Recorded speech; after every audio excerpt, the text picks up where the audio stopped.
Chat, should we just watch Game 7? Should we just watch the baseball game tonight? Should I change the scoreboard?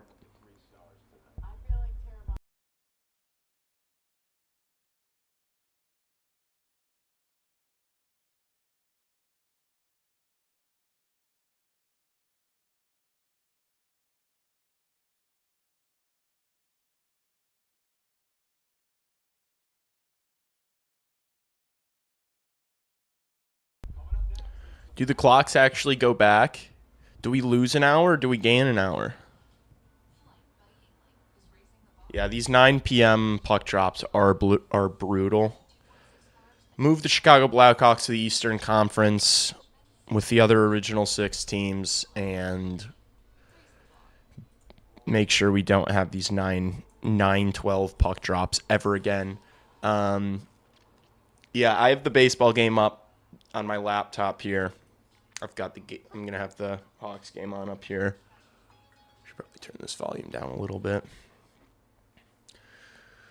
I'm exhausted, Chad. I'm gonna be honest. I was heavily considering not doing a stream and just laying in my bed and dual streaming the Hawks game and the World Series game. But the show must go on. I had a late one last night. We let it rip last night. I didn't get into bed till like 5 in the morning. So it's not all bad though. I had a great time, but also I did nothing today other than sleep and play Xbox, and I'm still tired. I'm literally still tired. You can probably see it on my face, hear it in my voice. But our Chicago Blackhawks are playing the best player in the world tonight. So I had to stream and I had to lock in with all of you fellow degenerates. So I had to lock in with you guys. So that's what we're doing.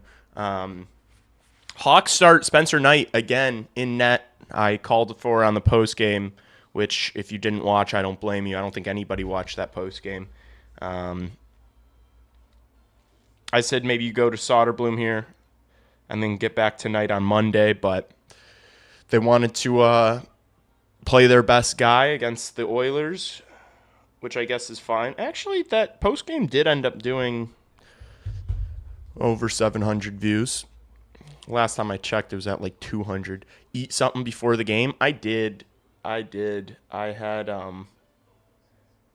had Culver's earlier, but actually that was kind of a while ago. Oh well.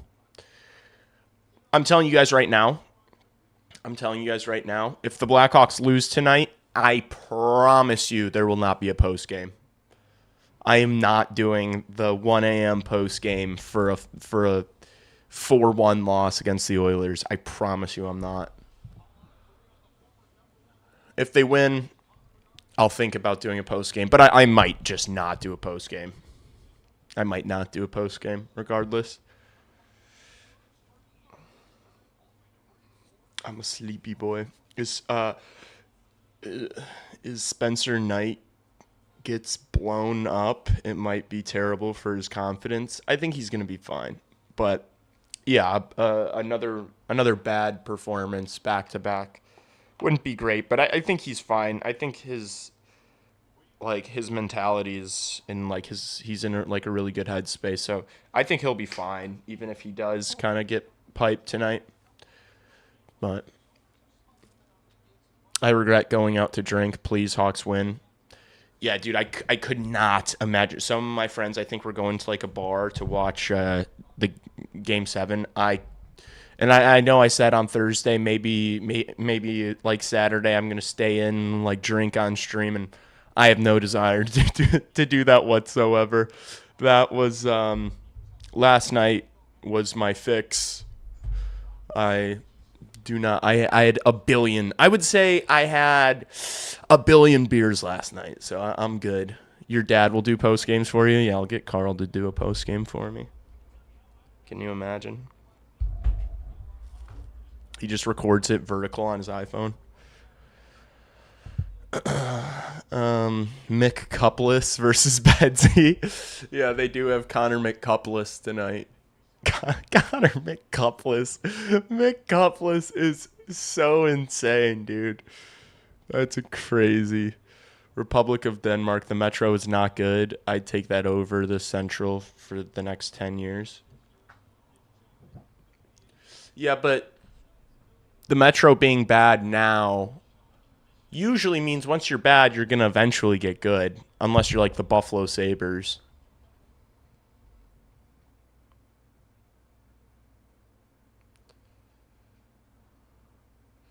Unless you're the Buffalo Sabres.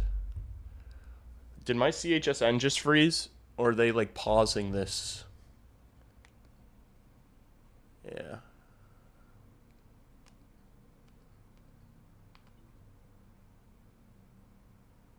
Dude, it always does this where I go live and it takes me further back in the broadcast. First CHSN F up of the night. Okay, that wasn't just me. Good to know. Thank you. Sabres won today. They won the battle, but they lost the war. All right. The Sabres won today, but did they really win?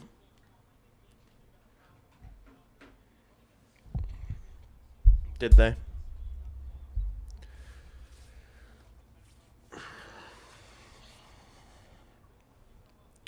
Rocking a hat tonight because I wasn't going to shower after my nap.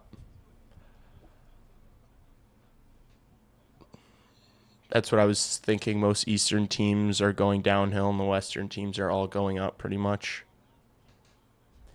Yeah, so during the Blackhawks contending window, you're telling me the teams in the Central aren't going to be as good? Is that what you're saying? McCupless and China Thews.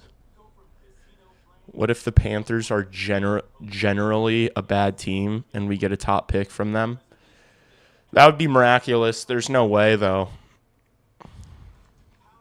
I mean, I guess it does kind of depend on when Matthew Tkachuk gets back, but I don't see them being bad all year. I still feel like they have too much talent, right? I feel like we see this every year at the start of the season. Some teams just like stink early on, then they figure it out. Hit Tage Thompson, Sabres' first goal today. Damn, dude. You swing for the fences on those. I guess Tage Thompson isn't really swinging for the fences, but congrats. It's a big win.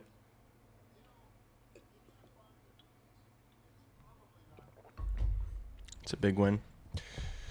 2 guys on for the Dodgers here. 0 outs. It's getting nervy for the Jays. I know there's probably a bunch of Jay fans in here. Jay supporters. I would imagine this is a pro Toronto Blue Jays chat. America's team.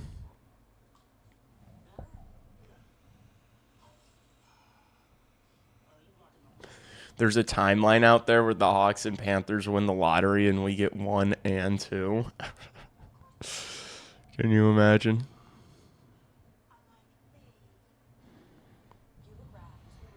Can you imagine the Hawks get 1 and 2? They get McKenna and Veroff. Nothing on the Hawks today. Dude, actually, you know what? I was looking at the lineup and I was like, I want to bet on Colton Dock. But I bet you FanDuel doesn't have him listed for a point prop. If Colton Dock is listed, I'm betting on him. Let's see. He's not listed. It's a bummer.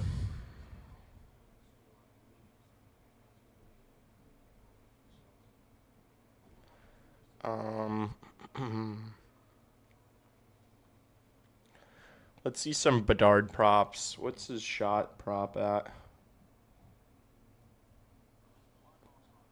Player 3+ shots on goal. Connor Bedard, -125. I feel like he's been shooting the puck so much recently. I actually might take that. What Spencer Knight saves, chat? That's might be the play of the day. 27.5. Dude, I think you go over that. Edmonton could put up 35 on us. What's Berkey first Hawks goal? I was thinking green. Dude, I'd be down to ride one of those with you, John. I'd be down to go green. Wait, I gotta log in.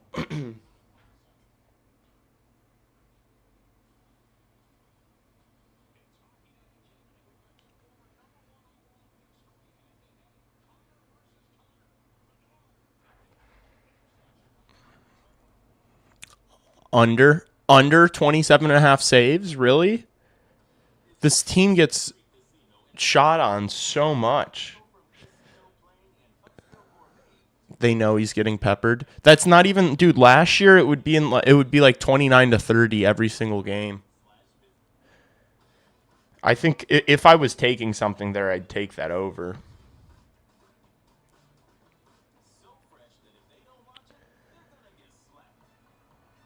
All right, are we taking Ryan Green?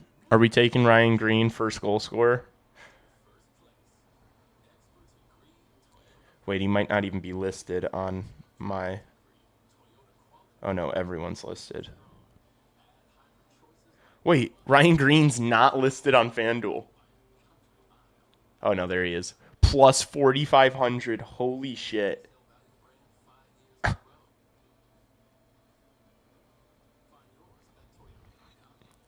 Ryan Green first. You put him anytime? Ah. John, you buttered me up. Fine, I'll take him anytime too. Let's not get greedy, John. Let's just run the football. Take him anytime, John. I like it from you. You're bringing me back down to earth. I just put $10 on Ryan Green to score a goal. What am I doing? What am I doing? I want to do a Bedard shot. Wait, will they let me parlay the night save prop? I'm going over night saves and over Bedard shots if it'll let me. Oh, it does. Let's go. And then I might go Nazar Point, 3-legger.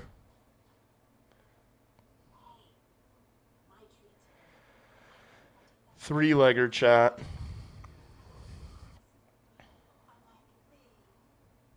Frankie Point, Bedard 3+ shots, Knight over 27.5 saves. Let's rip it.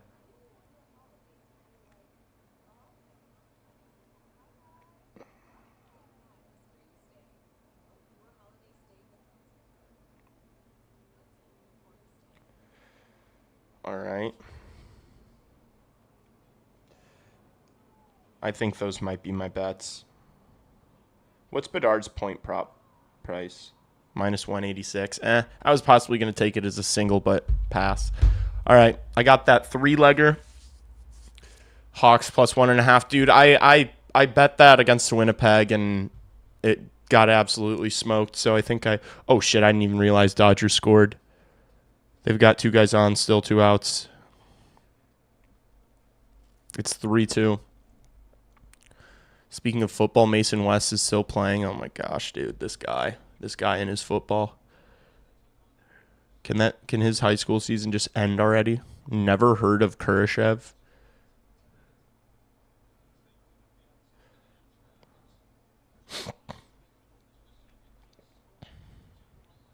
Winning $450 is what you're doing? True. $10? That's like half a table for you. What do you want me to do? Put $50 on Ryan Green to score a goal? It's a plus 800 bet. It's not supposed to happen. What do you want me to do? Put my mortgage on Ryan Green anytime? The streets yearn for Phillip to be great. Do they? How does one get permabanned? Don't find out. All right, we're underway. Jeez, that kind of crept up on me. We're underway, chat. Let's play some puck. trying to keep an eye on this World Series game.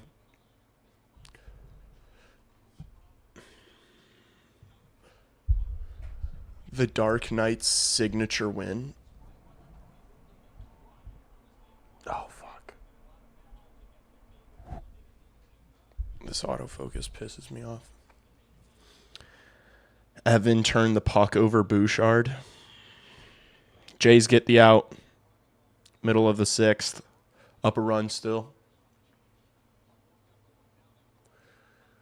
Here comes the Oilers. Good poke check there from Tyler Bertuzzi. Ooh.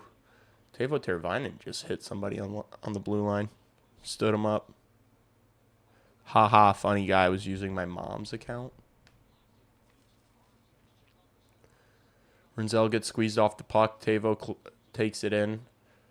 Doesn't connect with Bertuzzi on that pass. The Oilers are coming the other way. Good pass from Leon Draisaitl. Good stick there from Sam Renzel to break up that play. Wednesday stream month's rent on Bedard goal against the Canucks. I feel like he hasn't played that well against the Canucks so far in his career.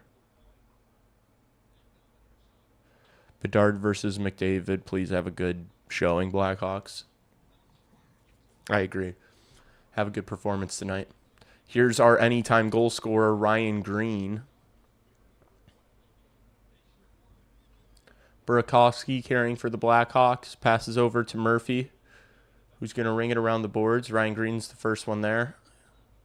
Good play from him. Grzelcyk back to Green. Oh! Green's shot got deflected towards the net. Burakovsky had a decent look there. Green lost his stick. Here's Savoie. Good play from Levshinov. Bad pass there from Burakovsky. It's okay. Hawks deal with it. Fourth line out of Nick Sirianni and Landon Slaggert. Stu is dog shit. We could actually win this. True.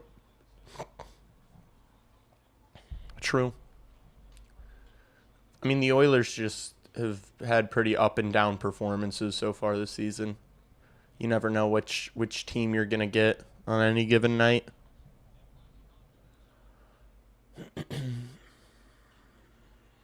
Oh, Kaiser gets taken out there. Still makes the play to Foligno. Colton Dock passes it up for Landon Slaggert, who's just going to dump it in, get off the ice. Fortnite, The Simpsons.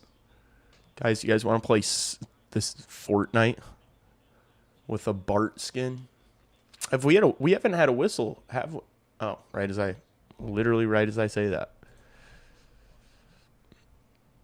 We get an icing call.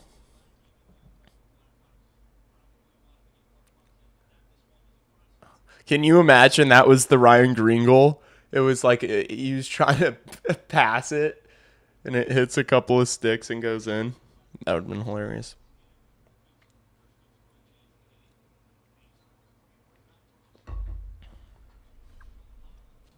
I wish Ryan Green was listed for a point on FanDuel.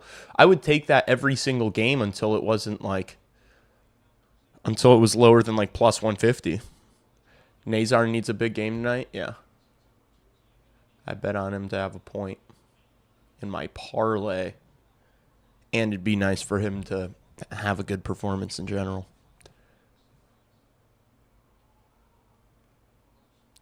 Here comes the Oilers. Oh, good pass from McDavid to Nuge. Good save from Spencer Knight. Bouchard. Over to Nuge. Back to Bouchard. He's going to let one fly from the point. Knight makes a save, covers up. Good couple saves there from Knighter. Am I tripping, or has Nazar looked a little off the past couple of games? I don't think the past couple of games. I just think against Winnipeg, it was a bad game from him. I think half the team played really bad against Winnipeg. He was great in the Sens game.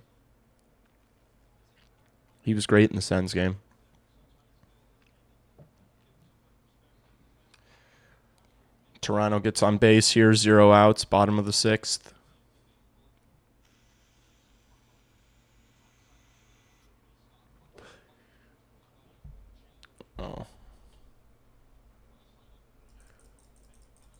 Oh, no. Dryside or Henrique from the slot, rather. Just misses. Hawks clear it out. Donato's going to race to save icing. He doesn't get there in time. Doesn't beat Bouchard in the foot race. Leon Draisaitl scares me. Yeah, he does. Yeah, him and McDavid are scary. Not his best the last couple. What are you guys talking about? The game against Ottawa was good. He wasn't good. It wasn't the last couple. It was just the last one. Skinner the GOAT. Is he? Is Skinner the GOAT? Donato's going to dump it in. Ilya Mikheyev's on the forecheck. Good to see him back in the lineup.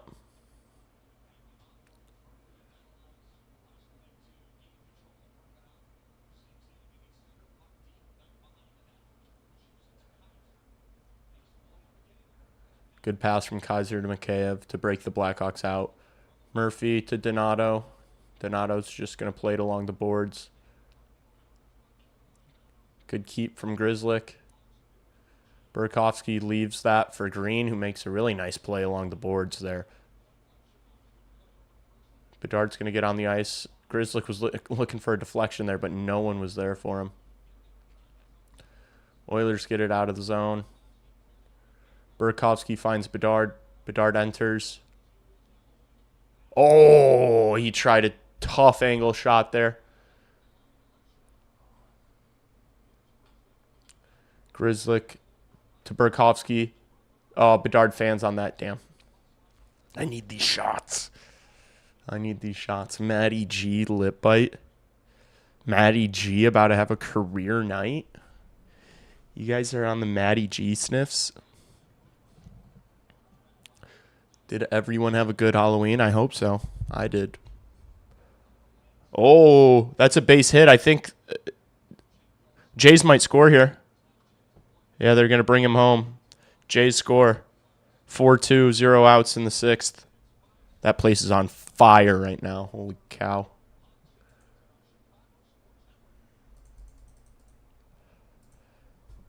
Jays. Good hit.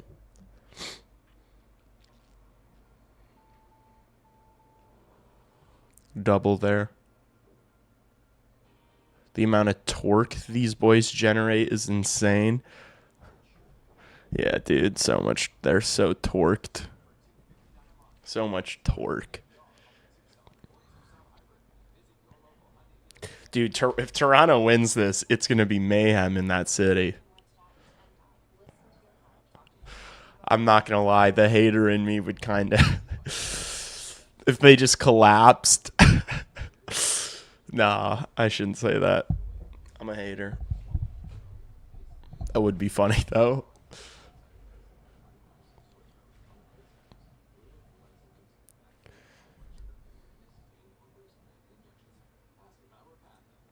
Here's Springer. Oh. Didn't get any of that one. Should have been the Cubbies. I think the Cubbies were not quite good enough. This Jays team's unbelievable. Their whole lineup just hits bombs. No Psalms for Biz tonight if the Jays win. I want both teams to lose. It being funny if Toronto loses, but also the Dodgers. Yeah. Those Dodgers are pretty unlikable, aren't they? Oh my gosh. That Bedsy close angle or tight angle shot was close. I think it hit the crossbar. Cubs would have gotten slaughtered by the Dodgers. Yeah, probably. Bedard's lips starting to look less busted. That's good for him. It's good for him. Love to see the Dodgers lose tonight.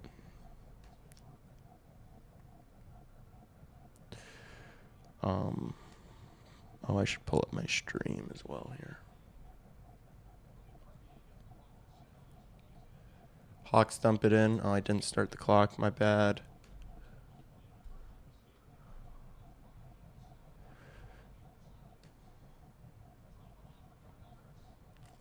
Oh, Dodgers getting out. Good for them. I gotta get this clock right.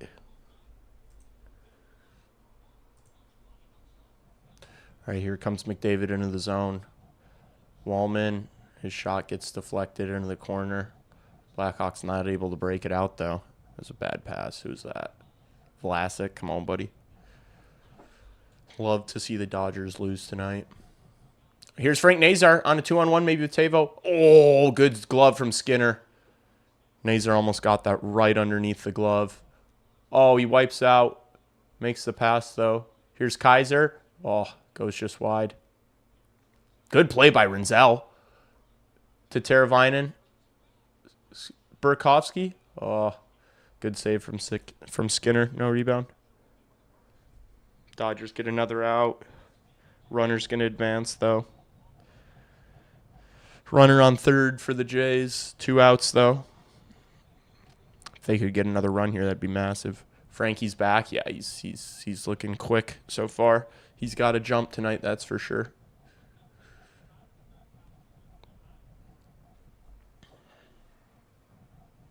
Who do you think has the C and the A's next year? I think Connor Bedard probably gets the C. And then, I don't know, Vlasic probably gets an A. Maybe Frankie. If Foligno... Wait, who is the A's right now? Is it Dickinson and Murphy? Yeah, probably Vlasic and Frankie get the A's. That's what I would do. Oh, Burakovsky to Bedard. Oh, Bedard. I don't think he realized how much time he had.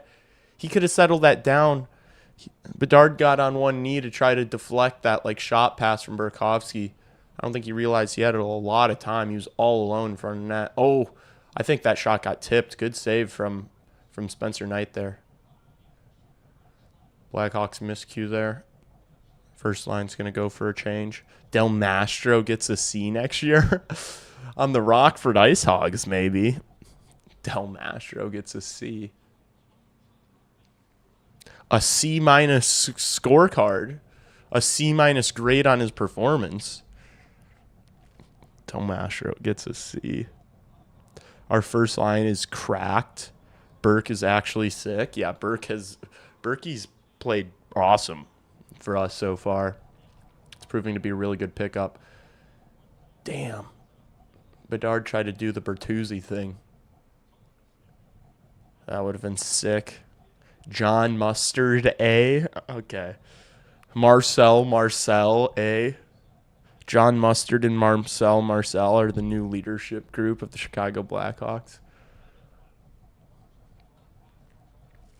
Is your second-line center the second-best player on your team typically, or does it depend? I mean, it completely depends. But that's a good thing. If your 2 best players are your first and second-line centers, it's normally a good thing. Center depth is one of the most important positional needs. You know, Shea Weber gets the A next year. Okay.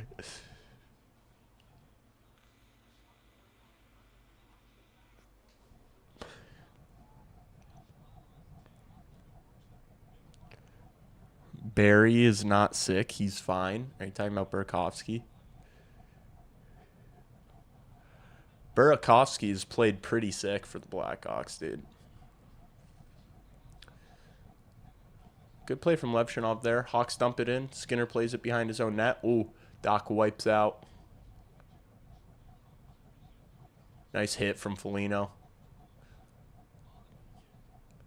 Making it hard on these guys to get into the zone. I love it.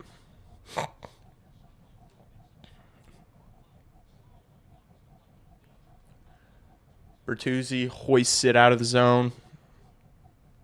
What's good with the super chat, Lee? It should be enabled. I applied for it and got approved or whatever. I filled out the information. I don't know. I'll have to figure that out, I guess. Is it not available?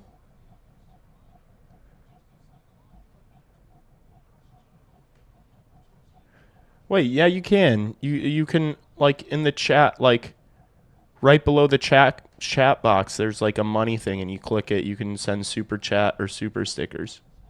It says it's there on my laptop. Hoist. Michael Handzus was the 2C on the Hawks when they won the cup. I don't think he was the second best player. That is true. That is true. But, like, Leon Draisaitl is often the Oilers 2C, so.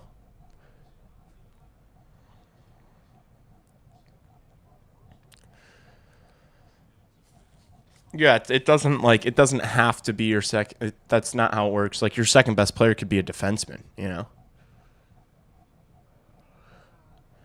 Like, the New York Rangers' best player is a goaltender, you know?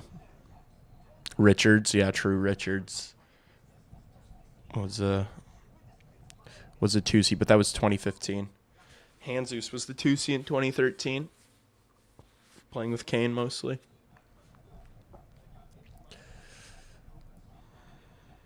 How many cups have the Oilers won, dog? Buddy, if you're making the case that... Lebowski, are you saying that the Oilers haven't won the cup because of Draisaitl and McDavid? Like... The Oilers haven't won a cup because they're paying they're paying Darnell Nurse $10 million, and they don't have real goaltending. Not because their two best players are their 1 and 2 Cs. Aw, thank you so much. First super chat, my first year watching hockey. Let's go, Lee. Thank you so much, Akira. I appreciate it. That's awesome. First super chat ever on the Lee Grossman channel. W. Akira, thank you so much. No, I'm not saying that. Okay. Sorry, I didn't mean to jump to conclusions. I didn't mean to jump down your throat there. It was just, it kind of seemed like what you were suggesting. That's all. Wait, I need to pull the baseball game back up. Dodgers got a man on. Big $10 from Akira. W.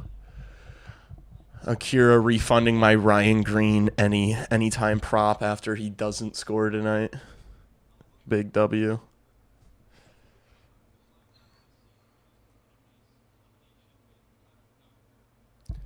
Penalty shot. Lee, I promise to never give you money. Bro, you're 17. You don't have money. It's okay. It's okay, little bro. Oh, no. Oh, that's what you mean by penalty shot. Is that Podkolzin? Bedard took down Podkolzin, and he's going to have a penalty shot. Jeepers. All right, I need to not look at chat for a sec here. You guys are ahead of me. I'm not reading chat for a few seconds here. Bummer. Wait, I didn't even see how that play broke down.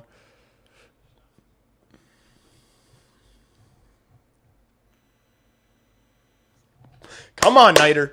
Come on, Niter. Let's go, baby. Show him what you got. Dude, Ryan, thank you. Yeah.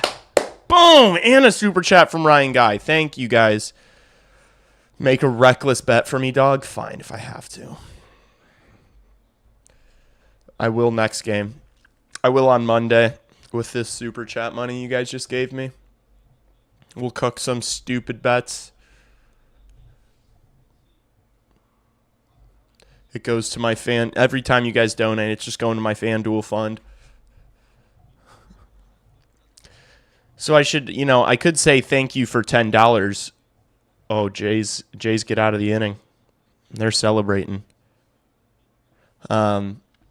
I say thanks for $10, but I should be saying thanks for $1,000 because that's what I'm gonna make off the parlay I'm gonna hit with that $10 you just gave me. So thanks for $1,000, guys. By the way, YouTube takes 50% of your money, so you've made 10 instead of 20. Yeah, I don't think it's 50. I think it's 30 or something, but It's whatever. Yeah, big double play for the Jays. Tara says hi. She's not watching, but she's listening. Hi, guy fam. Hope you guys are having a good weekend, a good Halloween weekend. I hope the kiddo had fun trick or treating.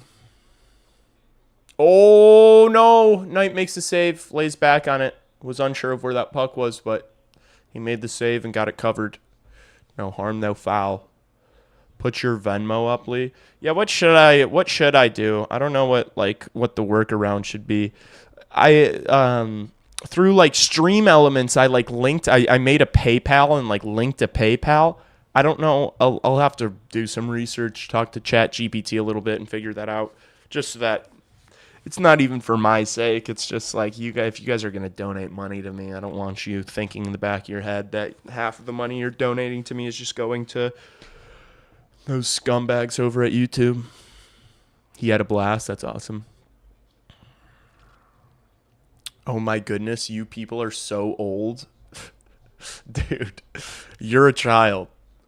We're not old, you're a kid. We're not old, bro. You were born in 2009. Streamlabs. 27.5 saves, looking like a lock. Yeah. Yep. And was Bedard credited with a shot on yet? Or no? If he was, I'd be feeling pretty good about where my lay's sitting at. Fine, I'm here. Everyone was saying hi. She had to pull up chat. Bedard hasn't been credited with a shot yet. Okay. Cringe. I was born in 2008. Yeah, you asshole. Yeah, can you drive? You're past your prime? I'm 25. What do you mean I'm past my prime? The physical prime is 28 to 32. I have not passed my prime. Ayo, ain't it past your bedtime? Yeah. Whoa, wait. Denmark, keep your voice down, brother. Keep your voice down. Your parents are going to get mad at you. You better lower your tone in chat. You're going to get in trouble. It's past your bedtime. No, I haven't got my license yet. Oh, my gosh. Bro's on a learner's permit. Calling me old in chat. I'm dead.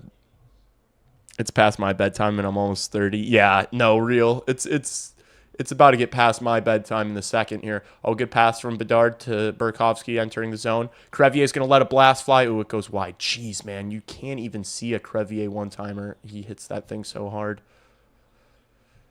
Here's Bedard. Doesn't have a pass. Nice little backhand saucer to Crevier. Crevier's going to play to the corner. Here's Green. I love this first line. Vlasic. Oh, Skinner makes the save. No rebound. Ekholm comes over to shove Burakovsky. Gives him a little shot after the whistle. Lee in his prime. Wait, all right. Let me read some chat here. My mom left me alone for 9 days. Jeepers, man. Have you eaten? Lee in his prime. He could have gone pro if he didn't get injured on a cheap slash in high school. Thank you, Penguin. They forget. Penguin, they forget I could have gone pro. I don't have my learner's permit either. Come on, bro. We got to get you in driver's ed. Quiet while grown folks is talking. We all getting bullied by a child. Yeah, dude. Dude, Denmark shits on us so much. Kids' tables over there, dog. You speaking French? Heard you talk about we a lot. Oh, you speak French now.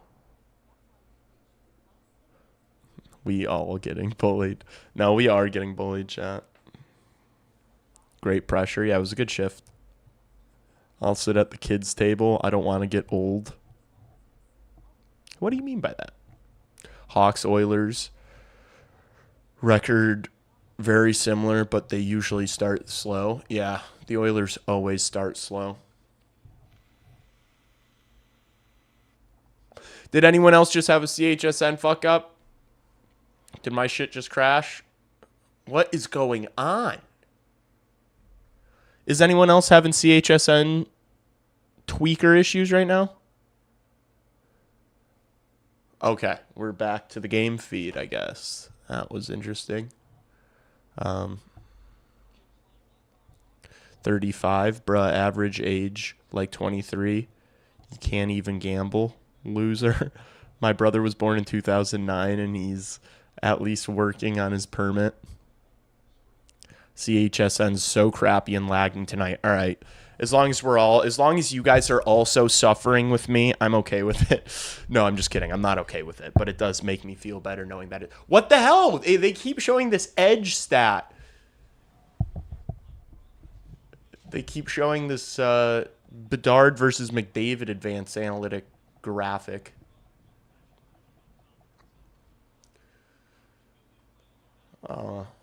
Burakovsky missed that puck behind the Oilers' net. I didn't. Oh, thank God. Draisaitl kind of fanned on that pass. That would have been a really good look for the Oilers there. I need to get this clock synced up.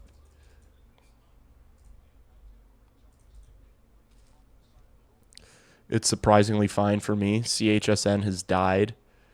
56, Mr. G. Thanks for making me feel old, the youngest person in groups, because I married an old man. I'm glad I pay $20 a month to feel like I'm sailing the high seas. Yeah, I'm getting seasick with this stream.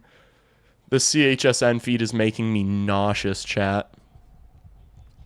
Yeah, $20 that'll be $20 by the way, guys. That'll be $20.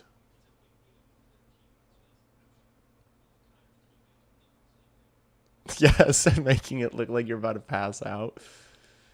Dude, I have a headache watching this stream. I need to start the clock, damn it.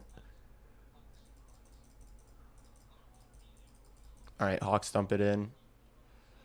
It's going to go all the way back to their own zone, but they'll get possession. Renzel backhands it forward to Donato, who did not get much on that pass. Oilers intercept.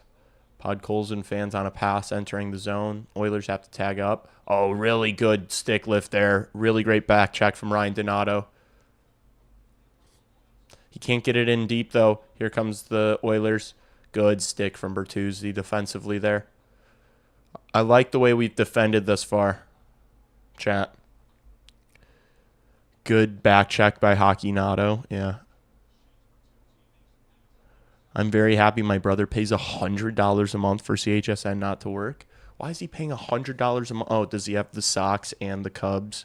That's not $100 a month. I think your brother might be getting scammed. I miss the good old days of streamies. Vipro.nu. VIPROW.NU. It works. Like trying to watch the KHL in mid-80s cable. Okay, there's no way it's that bad, Dad. The KHL in mid-80s cable would actually be unwatchable. I miss the days of pirating games, well deployed, better quality than this. Are you a military member? I did not know that, Akira.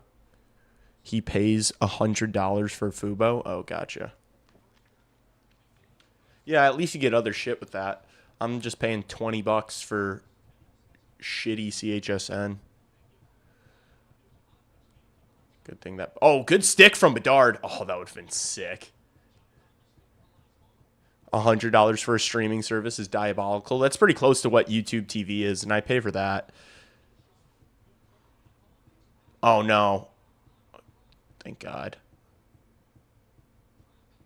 This is a good look for the Oilers there. Slaggert to Bedard.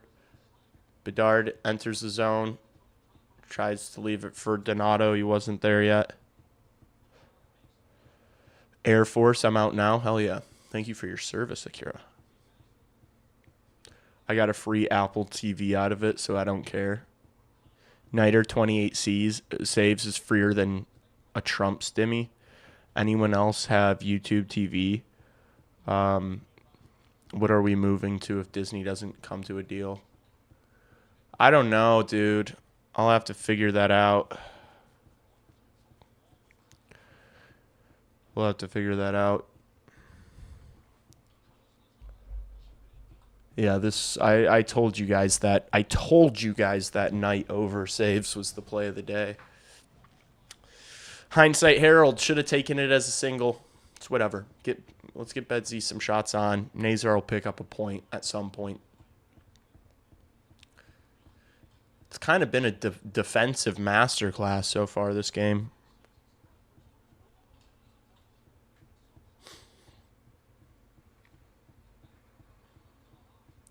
Oilers carrying it out.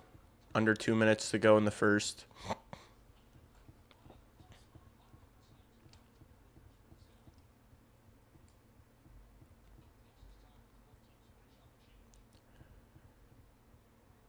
Can't wait to never watch ESPN again once UFC goes to Paramount. Yeah, when is the UFC going to be on Paramount? I forgot about that. That's such a dub. I pay for Paramount too. Maybe a 3-on-2 here for the Oilers. Good work from Vlasic to jam that play up along the blue line. Donato just has to backhand it into the Oilers zone and go for a change.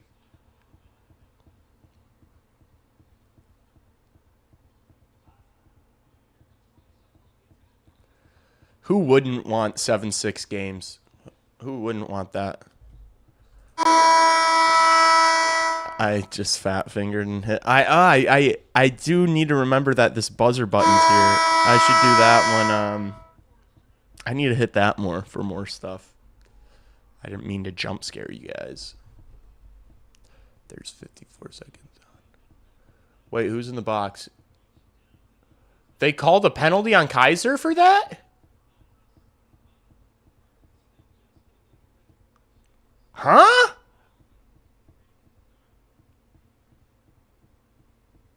Huh? What's the penalty? Genuinely, what was the call there? Is Ken Shamrock still a UFC guy? No, I think he was like in the early 2000s, wasn't he? We need to get you a smoke machine. That would be crazy. Surprised that Blashill's riding Knight so hard. Nice, trying to win though. Yeah, I can respect that they want like to send a message to the group that it's like we're not just going to use our starter against the teams that we feel we should beat and that they're trying to compete, you know. But also it's like Arvid Soderblom needs to get some starts. It was holding. Yeah, it was soft as fuck. He wasn't like he used his stick. That's pretty gutless. 20 seconds left for the Oilers. Good stick from Nazar. Oh, shit. Don't know how that stayed out. 10 seconds. Here's McDavid. Draisaitl, sharp angle. Good save from Spencer Knight. No. Horn had to have gone off. Horn had to have gone off. There's no way, right? There's no way. That would be such a brutal beat.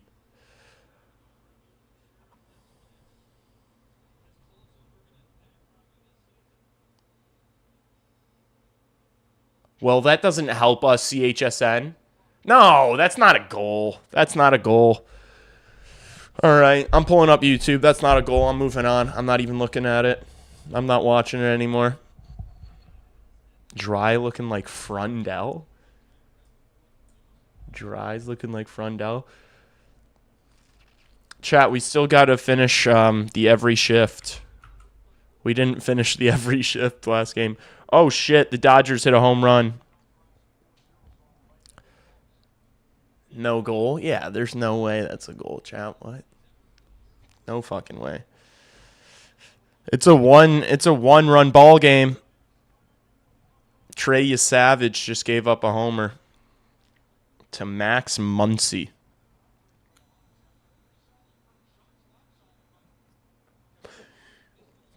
Intermission clock? You guys are so needy. Fine.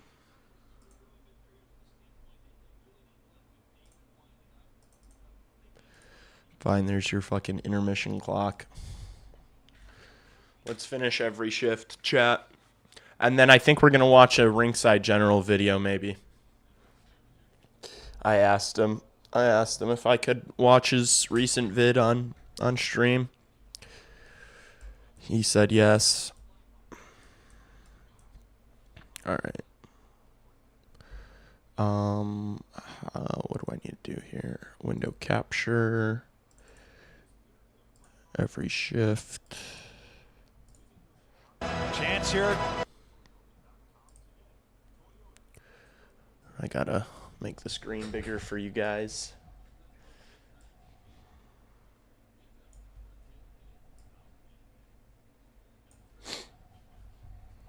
All right. Is that good? That's good, right?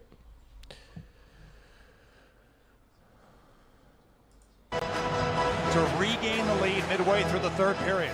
Lepshinov. We never have the puck. I mean, yeah, the Oilers had a lot of possession that period, but I mean, that's what is going to happen when you're playing against two of the top 3 players in the world. Wait, what's everyone, can everyone give me their top 5 players in the world in order? In order. I've got McDavid 1, McKinnon 2,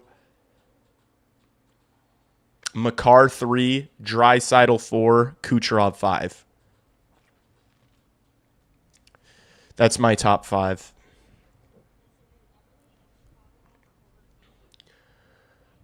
In fact, maybe I have Draisaitl 3. No, I've got Makar 3. I've got Makar 3, Draisaitl 4, Kucherov 5.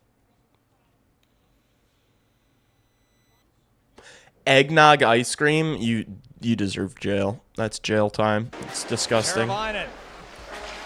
Put it in front. Stolen. Peak. Rebound. Jabbed at. Nazar. Stop. Over. Salo down. Everyone needs to like the stream. True. Would you guys mind liking the stream? How many people we got in here? We got 34 we got 34 people liking, 9 likes. Come on. Come on, guys. Like the stream. Let's and all sorts of rough stuff. I'd put Kucherov 3rd, but other 2 are right. I respect that. And they work it out with numbers. Minton in with Janot. Minton, Janot, stopped by Soderblom. Soderblom's sick, man. Minton, Janot, stopped by What a save from Arvid. What a save with the right pad by Arvid Soderblom. Here comes Connor Murphy with Bedard. He'll let it go on. McDavid, McKinnon, Makar, Dry, Eichel. Eichel's starting to climb. I had Eichel in my top 10 list that I put out. I put out a top 10 players video. Oh, I don't know, maybe 2 months ago. And I think there was a comment on there about Eichel being too high, but he has started this season and is making me look like an intelligent man because he is definitely playing like a top 10 player in the league. Crosby 1, Ovechkin 2, McKinnon 3, Makar 4, McDavid 5. What year is it? Is it 2019? Crosby 1 in 2025? McDavid, Makar, Slavin, Draisaitl, Celebrini. You're rage baiting. You have Celebrini and Jacob Slavin in your top 5. You're rage baiting or don't know ball. I don't know which one's worse. Kurashev, Joey Anderson, Brett Seney, and TJ Brody and Anthony Ciu in that order. You just named 4 American League players. Quinn Hughes hate is unbelievable. Well, Quinn Hughes is not. I personally, I don't think Quinn Hughes is better than Cale Makar. I think Cale Makar. I don't think the gap between them's that big. Like I think I'd have Quinn Hughes in my top 10, but I do think Cale Makar is better. Chaos in the Boston goal crease. Bedard in this one again. Final seconds tick down. And this game going to overtime. We're going to overtime, chat. Anthony Ciu or Artem Anisimov. Edmonton works the puck in with Geeky. Hawks get a point. And will look to get their first win in their home opener when they play host to Montreal. What was that scrum in the third period like? Fun. It's fun getting. Quinn Hughes is the best defenseman of this generation. Quinn Hughes is the best defenseman since Paul Coffey. I mean, I do think Quinn Hughes is one of the best defensemen ever, but I don't think he's the best from this generation. Those, you're into it, and they're a big physical team, and when you're out there, we don't like them, they don't like us, so we don't like them, chat. Fun part of hockey, and obviously I like how we stood up for each other, and not gonna kind of take it even if they're a little bigger. With the team heading home from Boston, there's no one can win a cup like Crosby can in this era. I'd still pick Crosby over all these guys. Not in 2025. Crosby couldn't hold a fucking candlestick to McDavid right now, dude. What are you talking about? And Ovechkin is genuinely like... I don't think Alex Ovechkin has been on the ice for a defensive zone draw this season. Alex Ovechkin is not... Alex Ovechkin's 40 and drinking beers every day. Alex Ovechkin is not still an elite player. still looking for their first win. But something's different about this year's roster, and people are starting to take notice. These first two games, they're setting a good baseline of like what it takes. Dude, where is the Lee Grossman fucking... We need Lee Grossman sound bites. Be competitive in the NHL. Hustle, back check. You're seeing that commitment from the top of the roster to the bottom. This feels like a... Favorite non-Hawk is Matt Tkachuk. Yeah, me too, probably. I love Matthew Tkachuk. A team that has a different vibe to it. It feels like a team that is building towards something. This team has a different vibe to them. From the Shows Connor Murphy. This feels like a team that has a different vibe to it. It feels like this team's different. Connor Murphy is building towards something. Hughes is not better than Makar, though. I agree.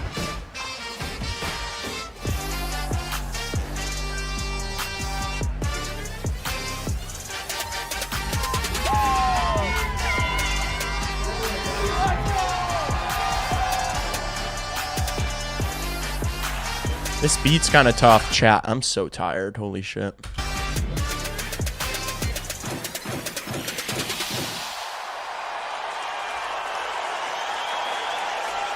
I am very pleased to be able to welcome you to a night that has been 100 years in the making. The home opener of the... What is one player that would elevate this current Hawks team to a playoff team if they joined today? I think McDavid and McKinnon could both do it. I think if you put McDavid or McKinnon on this Blackhawks team, they make the playoffs. The Blackhawks centennial season. Tonight, we reflect on a franchise and a legacy that began in 19... Kucherov too, probably. I don't know if Makar or Draisaitl could. I don't know if Makar would be able to be impactful enough as a defenseman without McKinnon on this Hawks team. Like, I mean, he'd probably still be a point-per-game player and, like, be unbelievable. But 26 won the best game in the world. Base hit for the Blue Jays. Oh, it's a double. Over the last century, there have been unforgettable Lead-off double moments. for the Jays. They're all sorts of fired up. Ernie Clement. Wow, he just broke the record for the most hits in a single postseason. That's pretty fucking From that nuts. very first puck drop to the roar of Chicago Stadium to the champ. Do you create a black hole if you click on your stream link to the right? Should I try it? No, I'm not going to try it. Championship that brought this town to its feet. Tonight, we're going to unveil our centennial banner. And we were going to have the president of the Blackhawks Alumni Association unveil this banner, but I'm very sorry to report that Troy Murray cannot be with us. And he's heartbroken to miss this. As you know, he's in the fight of his life. Troy Murray. As we unveil this banner, how about we send some love to a great friend, a Blackhawks Pasta? legend? Well, Pasta is dragging the Bruins and wasn't able to make the playoffs, so. Although I do think this Blackhawks team's better than the Bruins. And a great man. Let Troy know how much we need him back here. Fine. Shut up, guys. No, I'm not doing that. Let's blow the doors off this place. Come on. Come on. Let's blow the doors off this place. Well, let's welcome Darren Pang to the broadcast after that incredible ceremony, the home opener in the Centennial season. That was something else. Hawks and the Canadian Jeff Blashill got his first point as Hawks head coach in Boston the other night. This one's underway on Chicago Sports Network. Let's go, Frankie, on your horse. Spend time in your end here. Spend time in your end. Nazar again in front. Here's a chance. That shot stopped. Laine let it go, and a good save by Spencer Knight. Rebound corralled by McCann. Takes a hit from Bolduc and clears the puck all the way down the ice. And Murphy gave him a good shove right I love after that. right there. I love that from Murph. Pins it in the corner, then Bedard bumped. That little scrum afterward. Super chats, yep. And Bedard's not taking any of this you-know-what this year. We heard him say it out to the He's team. not taking any you-know-what, chat. Hey, be right on the boards. He's going to go forehand. Evans against Nazar. Nazar wins the draw. Teravainen to Renzel. Right circle. Closes and fires. He scores! His first National Hockey League What up, goal! what up? Come on! Let's go! I wish the Hawks had a generational franchise D-man on the team right now. They don't need one. It's going to be like the Florida Panthers, where it's just like they've got 5 really good guys. That's what the Blackhawks are going to be defensively. You win Stanley Cups like that. First of his career, and it comes a short time after. They're not going to have a guy that they're going to have to pay, $13 million to. Canadians open the scoring. We're all even again. 5 minutes into the second period. Oh, a big hit at center. Gooley here he goes. Teravainen comes Crevier's over. going to come in, and here he goes. Crevier got buckled. That first shot from Gooley buckled him, but then he fought back well. Big Louis Crevier going at it with Caden Gooley. Maple Leaf sighting. Things are heating up here at United Center. Here we go. Listen to this crowd. Yeah, we do have to beat the Canadians next time. I love that. Frankie going to say thank you. Why do we not hear... Frank's mic'd up for all these. Why do we not hear what Frank Nazar just said to Louis Crevier? Why do we not hear him here? Here we go. Listen to this crowd. We love the response. They won't have a guy like Keith that would play 30 minutes a night. What are you talking about? Sam Renzel and Alex Vlasic are already playing like 24 plus minutes a night. What are you talking about? I think Sam Renzel is absolutely going to be that.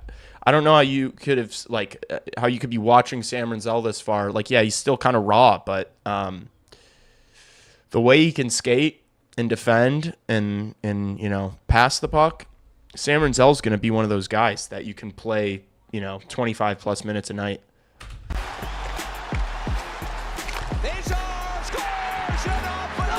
Let's go. Big goal. Oh, Connor Bedard. Oh, Connor Bedard. It's heartbreaking fucking goal. As Knight scrambles back into position. Caulfield shot. Stop. Rebound. Blocked by Foligno. All sorts of pressure. If Wyatt Kaiser develops into Gustav Forsling and Renzel and Levshunov keep expanding their offensive games, then the Hawks defense will be great. I agree. Completely agree. I just felt like we leaned on Keith so hard then. I mean, yeah, he got leaned on, but he also had Brent Seabrook and Nick Chalmerson and Johnny Oduya. So I think this Blackhawks defensive young core's got a similar makeup where it's like you've got at least four really, really solid guys. A shot from the blue line finds its way in. That was so heartbreaking, man. What a heartbreaker that is. Fucking Gooley jumping. This one comes to an end as the Canadians Big Gus mentioned. knock off the Hawks 3-2 in Chicago's home opener. That's some hard hockey. They played their hearts out. a tough pill to swallow for certain. It's disappointing because the Jays are trying to we've bunt made progress here, and it's hard when you're not getting W's to continue to stay with it. But it's just something that we're going to have to do. We're in position to win every hockey game. We need to continue to do that, but then find ways to win. We're not, here for moral victories, but we are here for process. We're not here for moral victories, but we are here for processes. Jeff cooking again.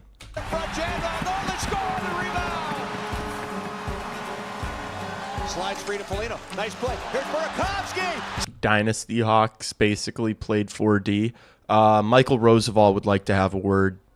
Scores on the power play. 2-1 Michael Roosevelt would like to have a word. Hawks. Puck to the line. Terravana trying to get it out. Kicks on, spins it over with the empty net. McCann, he's got one. Make it two. And that'll seal it. And the first Kimmo Timonen would like to have a word. win behind the bench of the Hawks for Jeff Blashill as head coach. Biggest thing for me, man, we've been in this spot 4 times. So it sucks that 3 of them we didn't come out with 2 points. I get it.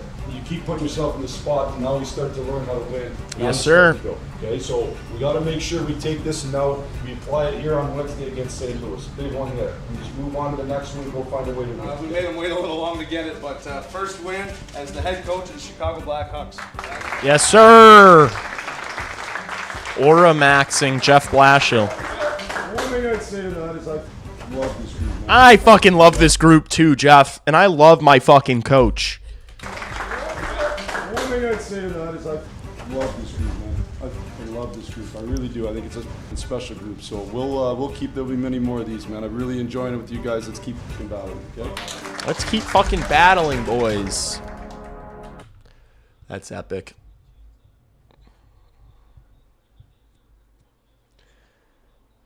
Wait, what happened? Did that guy strike out? He didn't get a bunt.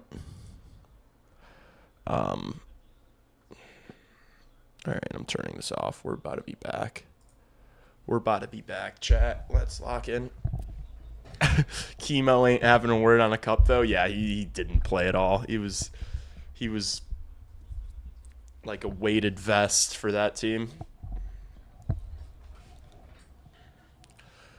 Bro, you watching this hockey team is like you watching the 2015 Hawks. We were the same age. No, I was 15 for the 2015 Hawks. I was born in 2000, so my age is whatever the year is. So I was a little younger than you were. Lined out to third. Oh, gotcha.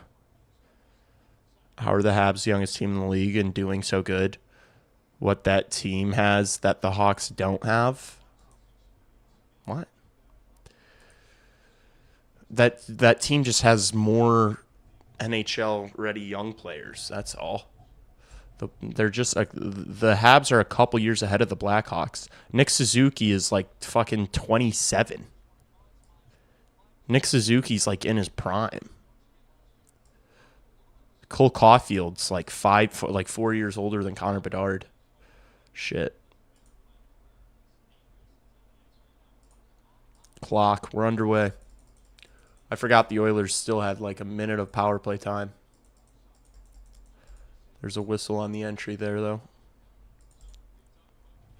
Nick Boynton ain't having a word either. Brent Sopel would like to have a word.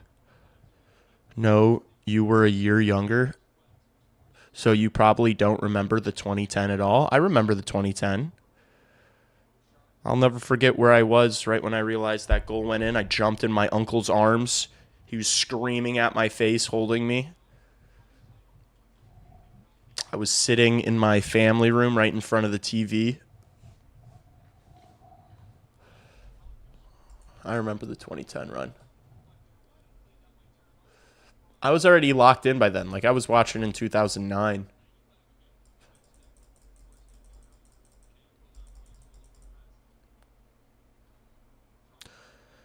And I was at a soccer camp when they won in 2013. Oh, Draisaitl just scored on the power play. 1-0 Oil. Shit. Bummer. 1-0 Oil.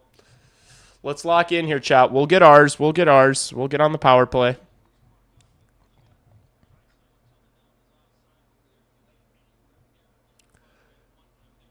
That was a big hit from Frank the Tank. Draisaitl's just so good.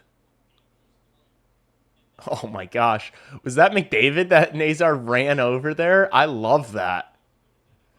I mean, it didn't work out because you still have a top 5 player in the world ripping one-timers at you. But Frundell will be doing a lot of exactly that. So true. So true.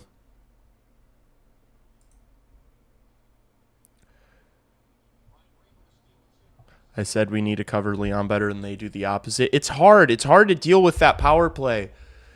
Because it's like you've got to give McDavid attention on the entries. You have to play McDavid tough. You have to, and you need like help defense on McDavid. You can't just have one guy looking at McDavid. It's kind of pick your poison. And then you got Bouchard with his one-timer from the point. They've got so many weapons on that power play that you have to deal with. And then obviously you've got the Draisaitl one-timer on the right side. So it's sometimes that power play is just going to score on you. Like, it's not like the Hawks really played that poorly. It was just good execution from the Oilers.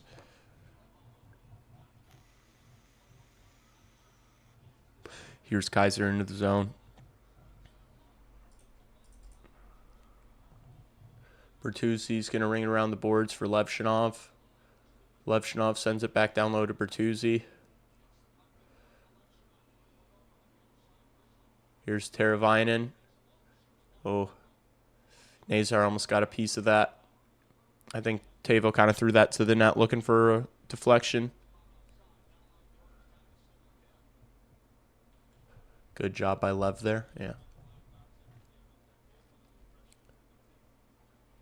He hasn't made any glaring mistakes tonight yet. Good to see. Keep cleaning it up.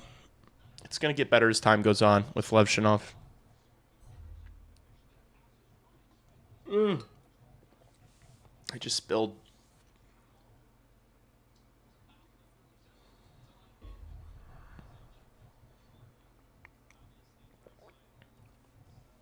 Yeah, how do you expect us to cover the 2 best players in the world better when we're a man down? Yeah, I mean, sometimes they're going to score on you. That 29 and 97 are pretty good. If Ryan Hopkins plays every game, he'll be the most played Oiler of all time. Yeah, he has been there for a long-ass time. He is such a baby face that I think you don't realize how old he is and how long he's been on the Oilers. Because when did he get drafted? Was he like 2011? Was that the Nuge draft?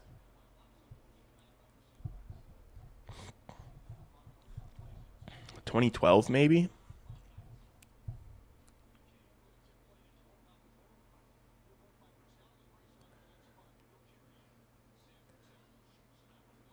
Hawks can't win a game when the team doesn't score the first goal. We're fine. It's a 1-0 hockey game. We're fine here. Good pass from Kaiser. Donato. Ooh, Skinner makes a save. Really good pass there from Wyatt Kaiser. The Nuge has been there for 15 years. We need to take better shots on Skinner. I mean, it's hard to take better shots when you're not getting the looks. That was a good play. That was a couple of good looks there. We'll get ours. All right, this is the World Series here. 3 more outs for Toronto. Top of the 9th. 1-run ball game. We are scrappy, just not clinical. Good analysis, Akira. Good analysis. I didn't start the clock.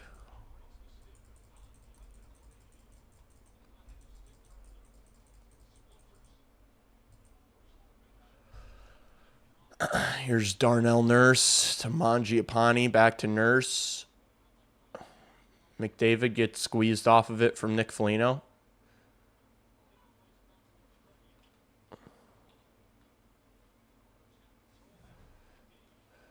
Nice defensive work from Wyatt Kaiser to get good body position there on McDavid. Hawks get it out.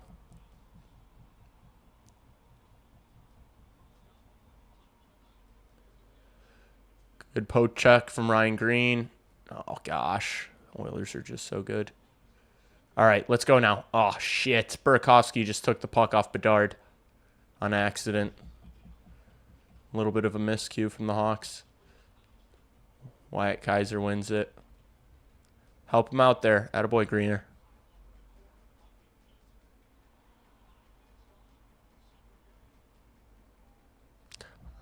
Jays fans are nervous. Oh, they have an out. I wasn't paying attention. Unc, what's your favorite Lucky song? Oh, good save from Spencer Knight. That was a really good look there. My favorite Lucky song is called Root of All. Root of All will always be my favorite Lucky song. Jeff Skinner looks like a kid and he's like 35. Yeah, so does Ryan Nugent-Hopkins. Oh, Ohtani's on deck. They're just going to walk him, right? There's no way you fucking pitch to that guy. Right, chat? There's no way you pitch to Ohtani here.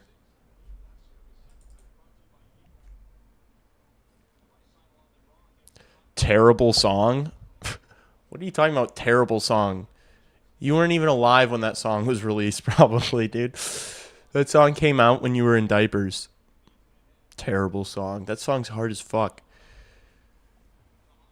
It's because you're old. You like his older music. I don't like his older music. His older music doesn't sound like that. That was still like kind of newer Lucky. I think that was like 2018 or something. I'd have to go through the albums, and there are so many Lucky songs that I love. He was my most listened to artist like 3 or 4 years in a row. I've got a lot of Lucky tunes. Favorite album? Dude, I don't even know what they're called, to be honest with you.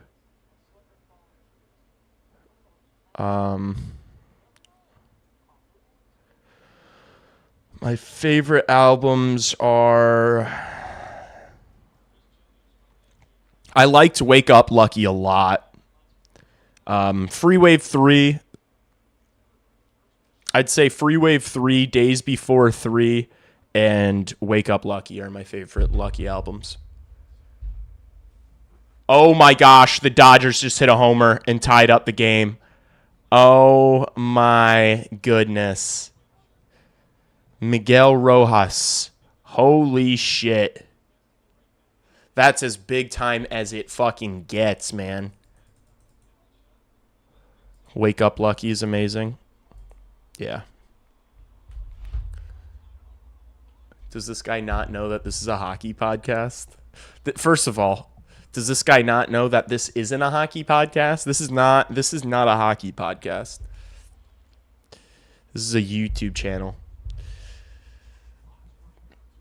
where I talk about Lucky and the Dodgers tying this game in the 9th. No way. No way. Oh. Okay, Ohtani popped out. Could you imagine if Ohtani, they just back-to-back solo homers? All right. No, Lebowski's right. Let's lock in. What's more important? Game 7, 9th inning, Game 7 of the World Series. Game 12 of the NHL season for the Blackhawks. It's a hockey YouTube channel? Okay, thanks. Thanks for letting me know. I'm not allowed to discuss other things with you guys that's not hockey. Just found out. I can't believe they pitched Ohtani. Yeah, that was a risk. Worked out for him, though. Foligno into the zone. Leaves it for Levshinov. Oh, Doc gets taken out behind the net. Yep, and we're getting ours. There we go. Doc was so due for like a kind of soft call the other way. Doc was so due for that. Free Wave 3 is a near perfect album. Yeah, it's really good. I'm glad that Of course you like Lucky. Of course, the youngins get it. The youngins are tapped in. Lucky's so fucking good, man. Shake that belly, Lucky. Lucky, shake that belly for me. 2 outs. Dude, it would be so sick if someone on Toronto hits a fucking walk-off, chat. Walk-off, Game 7. Hockey. Why are you guys just saying hockey? Oh, because this game's more important than the Game 7. I agree. The Hawks have barely had the puck this entire game. Yeah, man. Look, the Edmonton Oilers are pretty good at the sport. Do you listen to his unreleased? No, I don't really listen to any artist's unreleased shit, except for if there's a couple Cardi songs, because it feels like Cardi is half of his discography unreleased. But I don't really listen to artists' unreleased shit because it's it doesn't count in my head. I'm it's not even real. I just grabbed Dodgers money line. Damn. After the home run, probably would have been a nicer chunk of change if you grabbed it before the home run. Vlad walk-off would feed families. Where are they at in the order? Is Vlad going to hit? Is he going to have a chance here? That would be fucking insane. Holy shit. The Dodgers have life. Playoff baseball is so intense, dude. It is dramatic. I'll tip my cap. 182 games is fucking ridiculous, though. And it's so slow and boring, but when it's at the end, it's intense. It's crazy. While the ball was in the air, the Hawks were plus 200 to win this game for a reason. We're here for growth. Winning is an extra bonus on nights like these. I agree. Well said. If there are wins that I'm expecting on this road trip, this was not the one I had circled. Hawks lose the draw and Edmonton clears it the length. So now they got to enter. Here's Burakovsky to Bertuzzi. Nazar's going to keep. Bedard here in the corner. Good pass to Bertuzzi. Back to Bedard. They're getting set up here. Bedard wants to get on the other side of the ice, though. Ooh, Rinzel. Oh, that shot gets blocked out in front. Oilers clear it. Bummer. Vlad to lead off the 9th. Holy shit, that's electric. Okay. Baseball is the only sport where defense starts with the ball. Yeah, I guess that's true. Here's Bedsy, the corner. Yeah, he found Bertuzzi right there. Let's fucking go, baby. You know when you see Bert down on one knee, Bedsy's looking for him. Let's fucking go. Blackhawks are on the board just like that. It's a 1-1 hockey game. And we're all tweaking about, the Hawks haven't had the puck. This has been terrible. It's 1-1. We're in it. Let's go, boys. Let's go, chat. Fucking Bedsy, dude. On the money. I could have put that away. Connor Bedard. Oh, Connor Bedard. Oh, Connor Bedard. Did he just stare off some fans in the corner? Oh my gosh. Connor Bedard is a fucking superstar, chat. How good is he? Chat, how good is that 98? Was it a good goal? Yeah, it was on the power play. Bertuzzi did that shit where he gets on one knee and just holds his stick as like a wall, basically, and Bedard absolutely threaded the needle on the tape. And Bertuzzi just had a wide open net. 98 is unreal. He's so good, man. Makes me emotional thinking about it.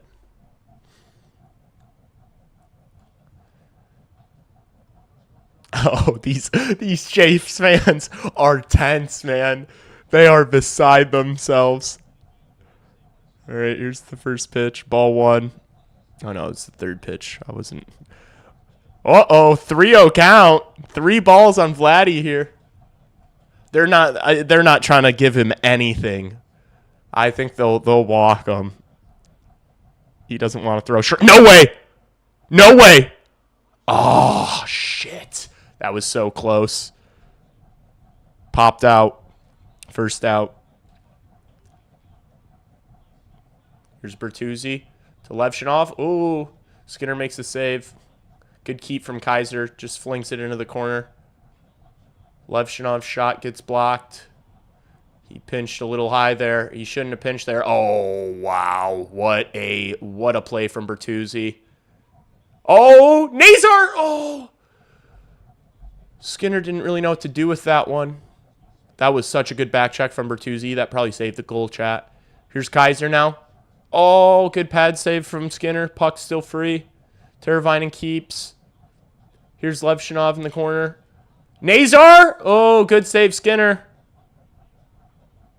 Oh, Skinner just got a stick up in Nazar's grill there. What the fuck, man? Leave my boy alone. Bedard is special. All right, Burakovsky. Nice, finds Bedard. Waits. Oh, what a glove save from Stuart Skinner. Robs Bedard there. Look at the patience from 98. Oh my gosh, this kid's unreal, man. This line is awesome. This Burakovsky, Green, Bedard line's awesome. You're not going to, CHSN, you're not going to show me that replay? I wanted to see the overhead angle on that. It's your guys' bedtime. Don't you got church in the morning? Dude, it is my bedtime.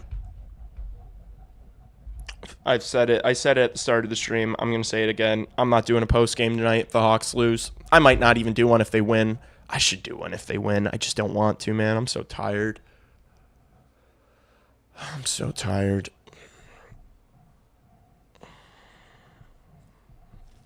Oh, the Jays have a guy on.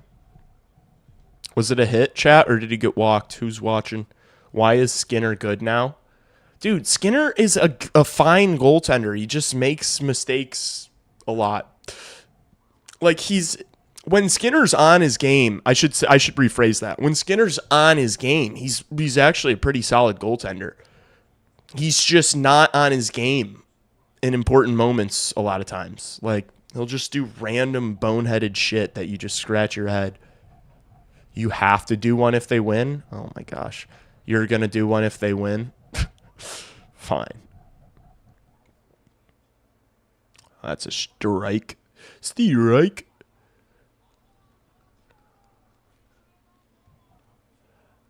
I don't even know what that is, Jacob. It was a hit. Why is my dog insane? You have a crazy dog? Are you talking about like your homie or like your actual like dog? Your little Rufus. Oh, dude, that would have been such a sick goal if he picked that corner. Oh, he didn't get it high enough. He needed to elevate. Connor Bedard. Oh, Connor Bedard. Send him right back out there. I love it. They lose the draw, but a good stick from Burakovsky. Wins the puck. Bedard helps. Back to Rinzel. Here's Green. He gets shoved, but still makes the pass to Rinzel. Rinzel shot gets blocked. Good stick there from Grzelcyk. Rinzel here. Ooh, threw it nice. I love that he just put that thing into the pad, looking for a deflection there. Didn't get it. Another good back check, that time from Connor Bedard. Burakovsky into the zone, leaves it for 98. Rinzel, Burakovsky. Oh, his pass gets blocked. Nice! Bedard! Oh! Tries to muscle that one in. Skinner makes the save. Bedsy's like a shark. This line has looked awesome, man. All three of them have just been winning puck battles left and right. They are absolute dogs on bones when they don't have the puck. Every single one of them. I love it. Here's Landon Slaggert with some speed. Cuts back. Wasn't able to make the play. Foligno, Slaggert, and Doc out there against the McDavid line, chat. How will this work?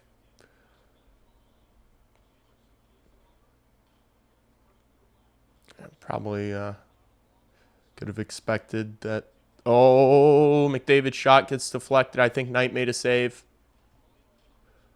Foligno comes up with it. Hawk's going to move it out. Crevier's going to dump it in. Jumps up on Foligno's stick, but Doc was right there. Love this from this line. Keep it in their zone as much as possible. Oilers coming away with it. Oh, McDavid was trying to get in behind there. Couldn't get on it. Oilers go for a change. Kaiser carries for the Hawks. Mikheyev got a piece of that pass. Would love to see Donato come up with that puck there. Good work from Mikheyev in the neutral zone. Teravainen now into the zone. Murphy's stick snaps in half on that one-timer. He's got to go to the bench for a new twig. Donato behind the net. Mikheyev back to the point. Kaiser to Mikheyev. Passes it over to Tavo. Teravainen tries throwing it across the crease. No one's able to get a stick on it. Podkolzin's going to carry out for the Oilers.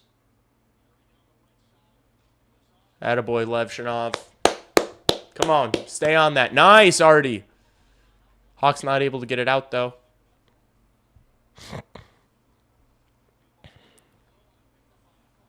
Back home. Leaves it for Bouchard. Nice stick from Teravainen. Let's poke that out of the zone. Do you think Lardis gets a call up? I think Moore would get one before Lardis. But eventually, yeah, I think Lardis will be up on the Blackhawks at some point this year, if I had to guess.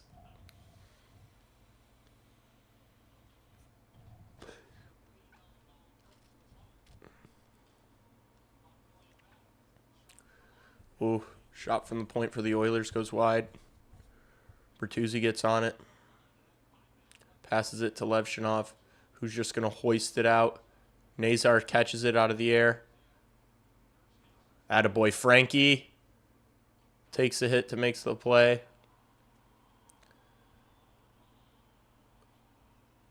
Oh, we just got a pop. Oh, it's because they got on base. 2 guys on for the Jays. 2 guys on base for the Jays. Is that Yamamoto warming up? I want Moore and Kant up this year. Oh, that was such a sweet look for Bedard. He fanned on that shot. What's your favorite Hawks jersey? Like, I don't know, probably just the plain home red. Just the plain red jersey. Classic, iconic, chic, bold, beautiful. Cover girl. Nice. Hawks win the draw. Nice work by Vlasic. Bedard, what a pass to Rinzel! Fuck! Come on, Rinzy! What a pass from 98. Here's Burakovsky. He's going to cut back. What a move from Berkey. Ryan Green now behind the net. Dude, I love watching this line. Oh my gosh, they're so fun. It's like a power play every time they're out there. Here's Rinzel to Bedard. Bedard, oh, his wrist shot goes just wide. That thing had mustard on it. Virus threat protection. No, don't say that. Who scored for Hawks? Bertuzzi from Bedard on the power play. My Dave Bolin white, number 36. That's tough. That's a tough jersey. Even if we lose but keep playing like this, I'd be happy. Yeah, me too.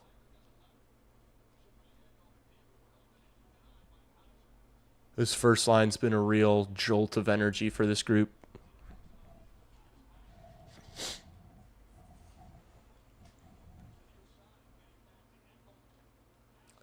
Also, it shouldn't go without noting that this fourth line has had the McDavid assignment tonight, and they've done, well, they just tripped them there. And so now, literally, as I'm complimenting them for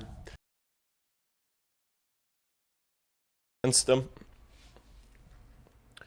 That's led to the success of the first line is giving these guys the tough assignment. So they've done well so far. Kill this penalty off now. Kill this penalty off. That was a tough one on Doc. Doc takes a lot of penalties, doesn't he, chap? All right, Yamamoto is pitching for the Dodgers now. Kirk's up. 1 out. Guy on first and second for the Jays. It would be great to play like this and lose every game this year. I don't want to lose every game this year.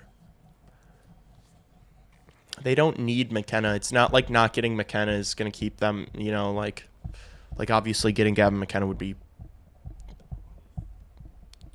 I mean, there's not words for it. It would be fucking awesome. But, oh, Kirk just got hit with the pitch. He just got hit.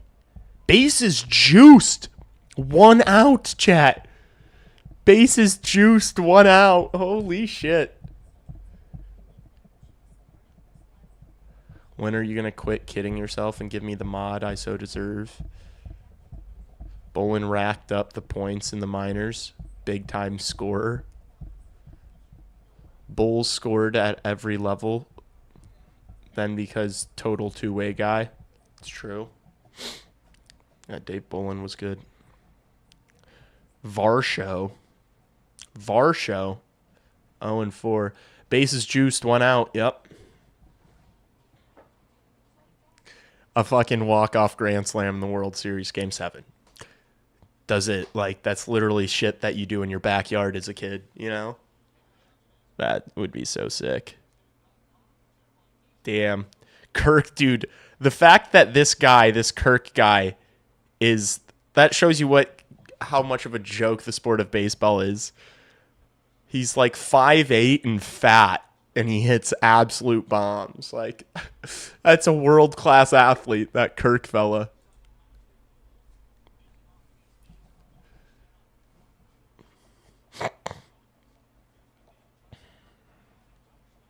Oh, Spencer Knight covers up. Some shoving around the crease.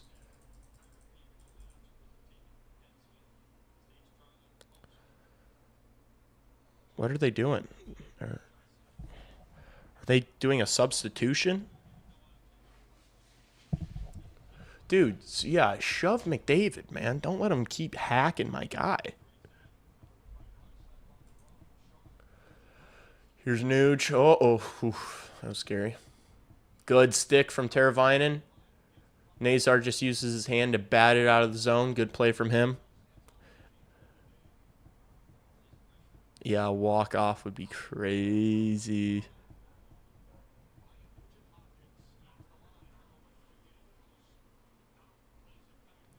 Here's Bouchard to McDavid.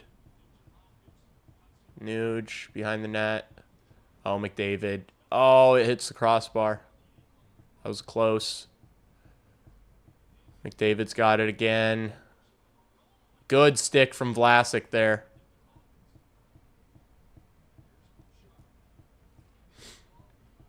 Bouchard to McDavid. Oh, shit.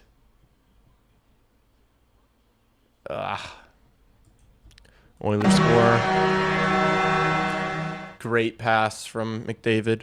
What's wrong with Hyman? He's still out from that wrist injury that he had surgery in the playoffs. Damn. Oilers up 2-1. Was that Roslovic? They have him on the first power play unit. Roslovic with a tap in courtesy of McDavid.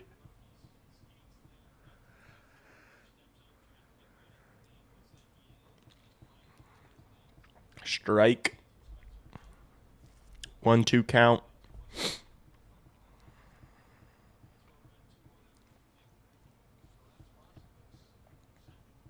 Clement is on deck.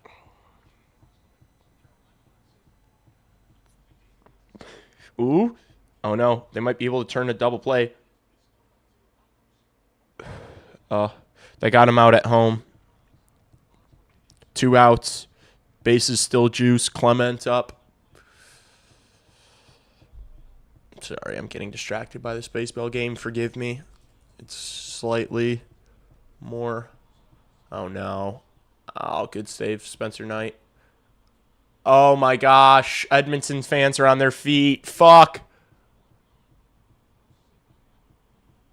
Oh, they're celebrating, and it's not even... Damn it, what happened? Ah, stop! There's so many... I just want to see it. What happened? Oh, they're saying that he's safe. Oh, he's probably safe there.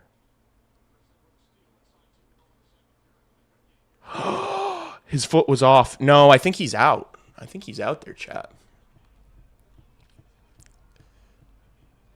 He's home. I think he's out.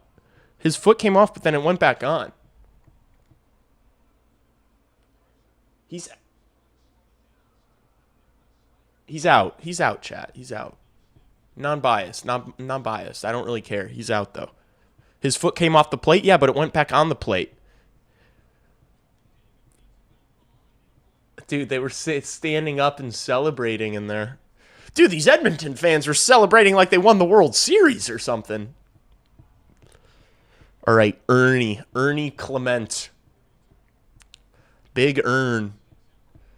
Who wants to be a hero? You want to be a hero, Ernie?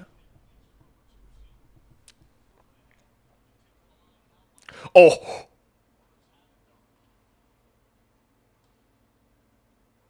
Oh my gosh, they made the catch. Holy shit, they ran into each other. Oh my gosh, was that tense. Holy shit, he made the play. Wow. That's nuts. They ran into each other too. What a catch. Holy shit, can you imagine that's how it ends? They run into each other. Oh, they must have it on the screen there. Fans in there can't believe it. Nobody in that stadium is watching the hockey game. All right, that'll do it for the second period. Hawks are down a goal. I'll throw up the timer for you guys. And I think we're just going to watch the baseball game. Or actually, we're going to extra innings, aren't we? What should I pull up on YouTube? Should I pull up Ringside General vid?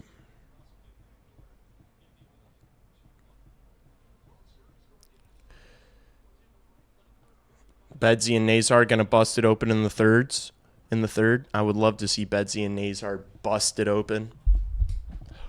I would love for that to happen. I think you're right. I think Nazar's due. He's looked solid tonight. He's been doing a lot of defensive work tonight. I think he's going to have a look in the third and score. Duncan Keith highlights, dude. I think Connor's had a great start to the year. He's done so many things the right way. He's defending hard. Can you guys hear it? He's doing a lot of things that create, that are winning hockey habits. He's turned it up a little bit for you guys. Hasn't always, ended up in goals necessarily, and so for him to get rewarded for that, I think is great.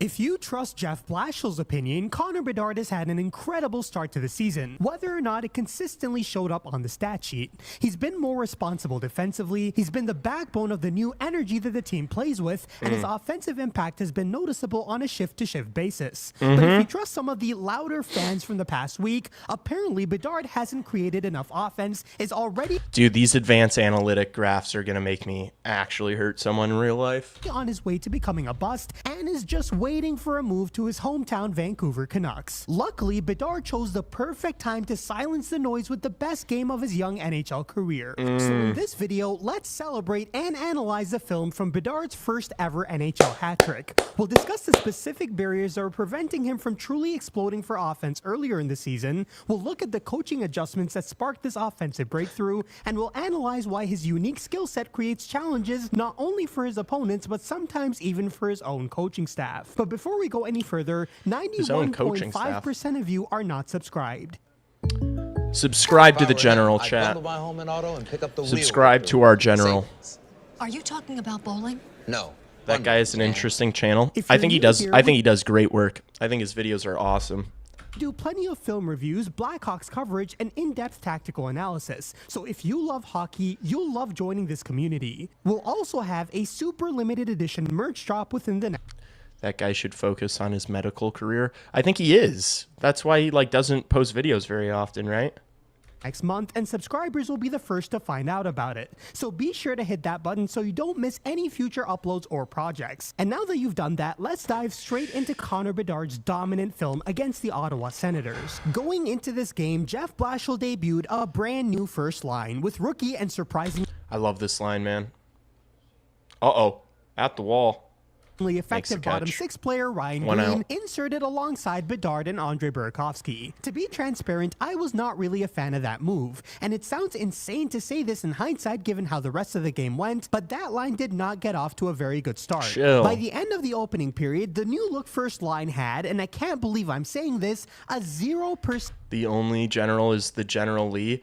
Fun fact, that was my nickname on my football team. I played football for 1 year in 5th grade, won the Super Bowl. Not a big deal. My nickname was General Lee.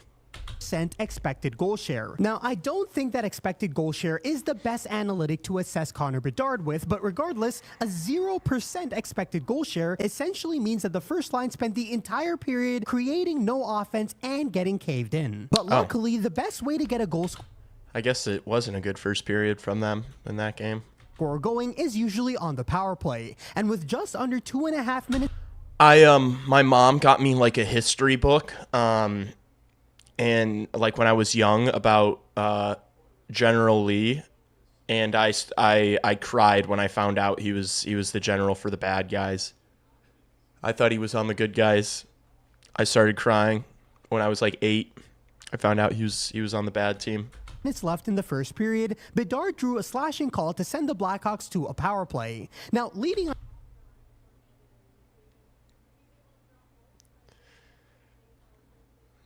Denmark. Wait, what song is that from? Late Night in the Middle of June. Dude, stop. Up to this game, the Blackhawks power play had been absolutely terrible. The team went from being ranked 7th in the NHL in power play percentage last season to being ranked 22nd in the NHL leading up to this game. And they were just coming off their worst single game power play performance of the season. The power play was ass. Against the LA Kings, in which they converted on none of their 5 attempts and only managed 1 shot on goal in their first 4 opportunities. In general, there are 3 major issues plaguing that unit. Firstly, the Chat. You guys are so cringe. I hate when people oh, history's written by the winners. They're the bad guys. No, they're the bad guys because they were seceding. They were fucking traitors. That's why they're the bad guys. What? They were treasonous. That's why they're the bad guys, you fucking idiots. We're not even doing this. I don't need to hear fucking I do not need to hear arguments for why. Yeah, we don't even try. Blackhawks consistently lost the opening faceoff. It's not. Yeah, the Confederates were bitches, bro. What are you talking about? They are a generally bad face-off team, currently ranked. Also, let's be honest, they fought for, the worst mark on American history, so that's what they were fighting for.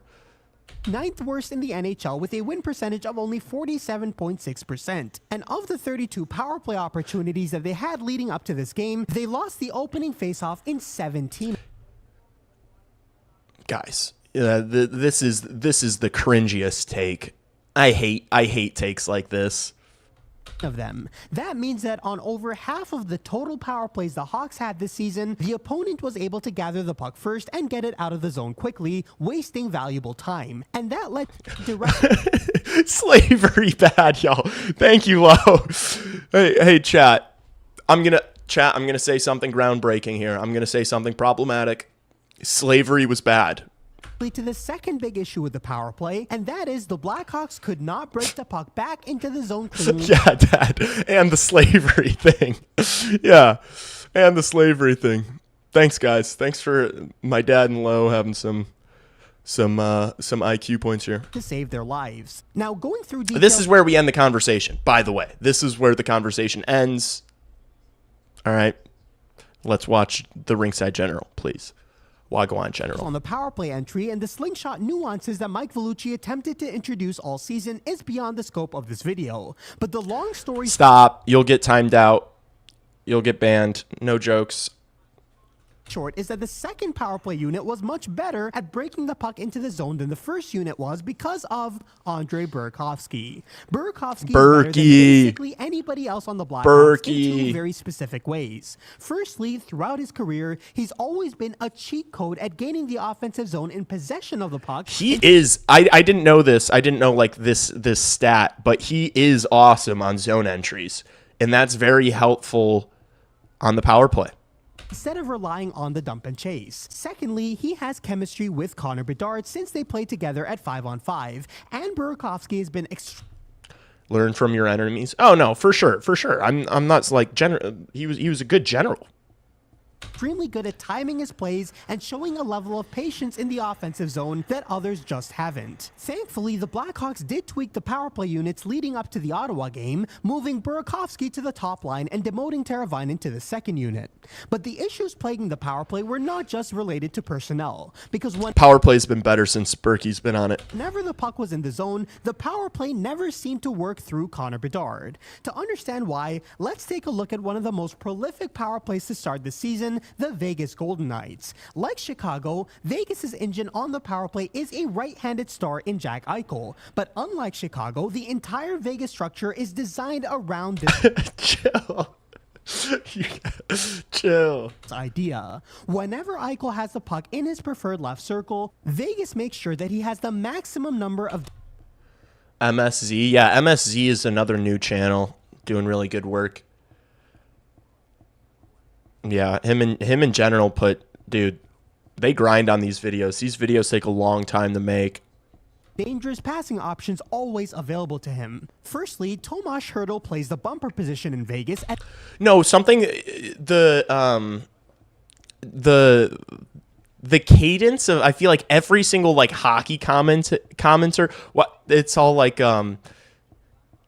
Connor Bedard was ready for a play. But I don't know how to do it. They like, I feel like everyone like kind of sounds similar. As a left-handed player for a quick one-time option, so penalty killers need to remain tight to the middle of the ice to prevent an easy chance. If this penalty killer is too aggressive to shut Hertl down, he'll be leaving Mark Stone wide open on the goal line. Importantly, Stone is a right-handed player, which means he's naturally holding his stick away from the penalty killers when he's facing Eichel. I do not collect hockey cards, no.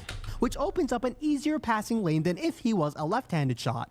And the cherry on top is on the other flank, there's another one-time option available to Eichel in the form of the league's leader in power play goal scoring, Pavel Dorofeev. Now, the reason I really wanted to highlight Dorofeev, I think I could score 30 goals on this Vegas power play in Dorofeev's spot.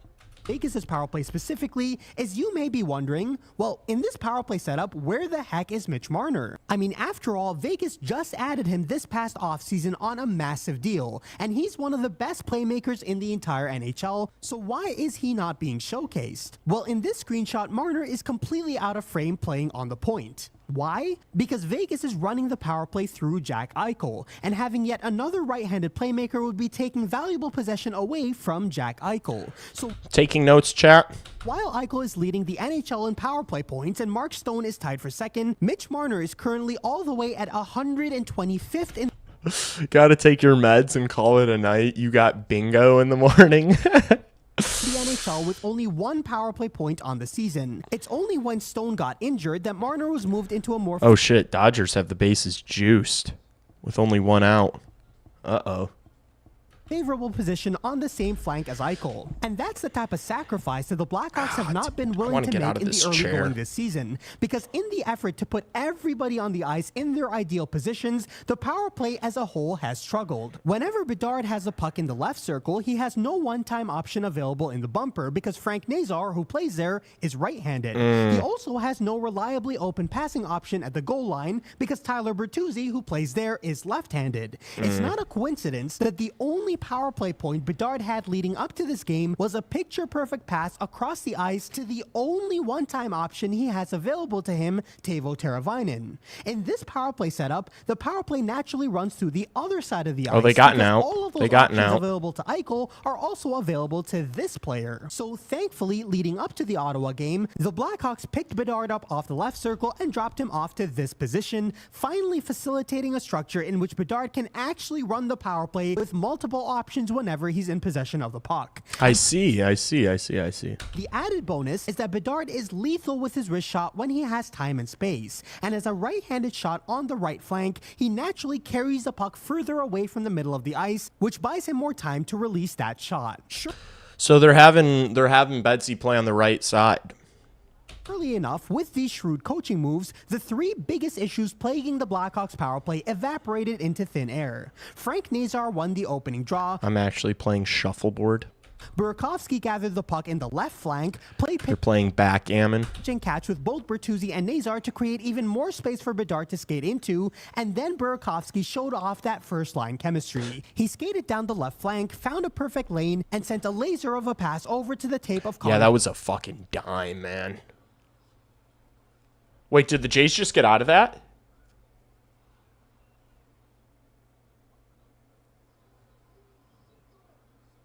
Wow, the Jays got out of that. Holy jeepers.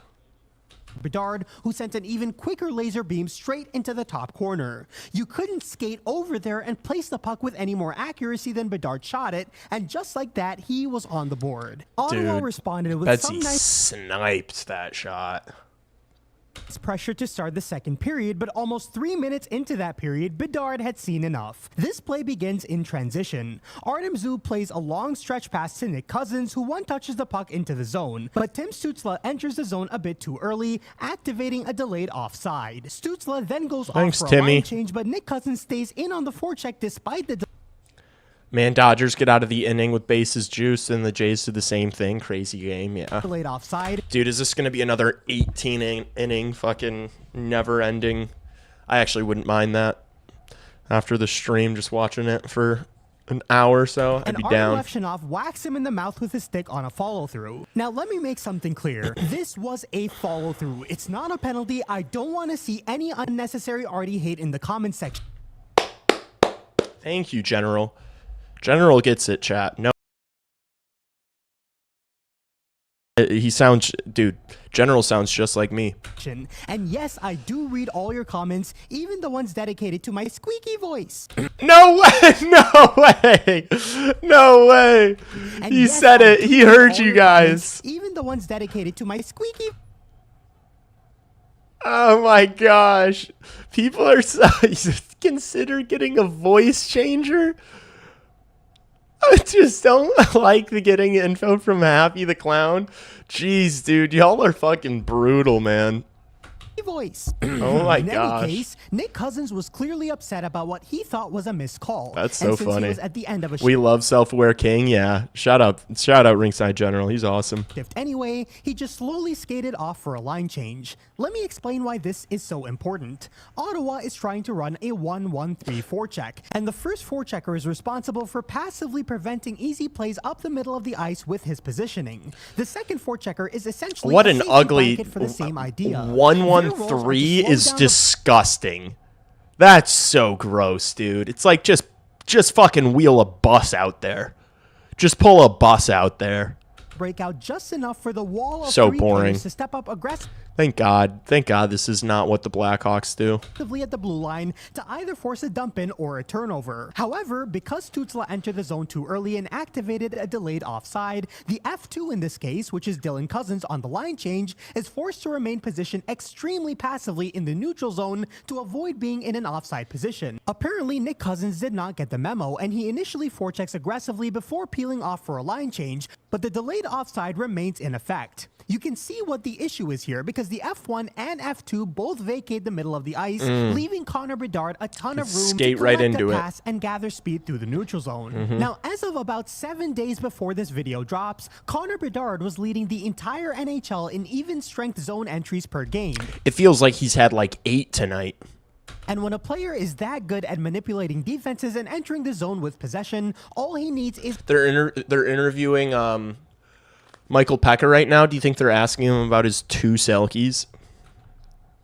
a tiny Does Granato know that the guy he's talking to has won 2 Selkies? bit of space. With essentially no forechecking pressure up the ice, Bedard is able to accelerate to full speed with possession of the puck and no real resistance. Now, to Ottawa's credit, they actually get a very nice line change in, and by the time Bedard reaches the neutral zone, there are already 5 Senator players between him and the goal. But the doesn't matter though. Between F1 and 5 defenders in between Bedard and the goal, unfortunately, isn't enough. It's not enough to stop 98. 2 was already in shambles, and Bedard was easily able to exploit the gap between them to gain the offensive zone Twix. without breaking stride. It's my favorite because chocolate. He reached the blue line with so much speed, these 3 players were not able to step. I like Haribo gummy bears a lot. What other candy do I like? I don't really have candy very much, though. Step up where they were supposed to and were instead forced to retreat to match his speed. Bedard then attacked the space between the 2 defensemen, essentially turning the 1v3 into a 1v2, and what he did next was simply masterful. First, he moved the puck to his forehand. He had no intention of shooting from that angle, of course, but he just pulled it through the legs, used the guy as a screen. Needed to bait the defenseman to slightly shift the positioning of his stick. The moment Artem Zub moved his stick to contest this release angle, Bedard already won the rep. He toe dragged the puck right back into his body, dude, through the legs. To where Zub was initially holding his stick, and then released a shot through the defenseman's legs past Linus Ullmark to make it 4-0 Blackhawks. Now, I've seen a lot of Ottawa fans blaming the goaltender for this goal, so... Oh, I think we're about to be back. Clock. Reset. 3rd period. We're underway. I do not like reset. Is it Reese's or Reese's? Reese's Pieces. Yummy. Dude, I love Reese's.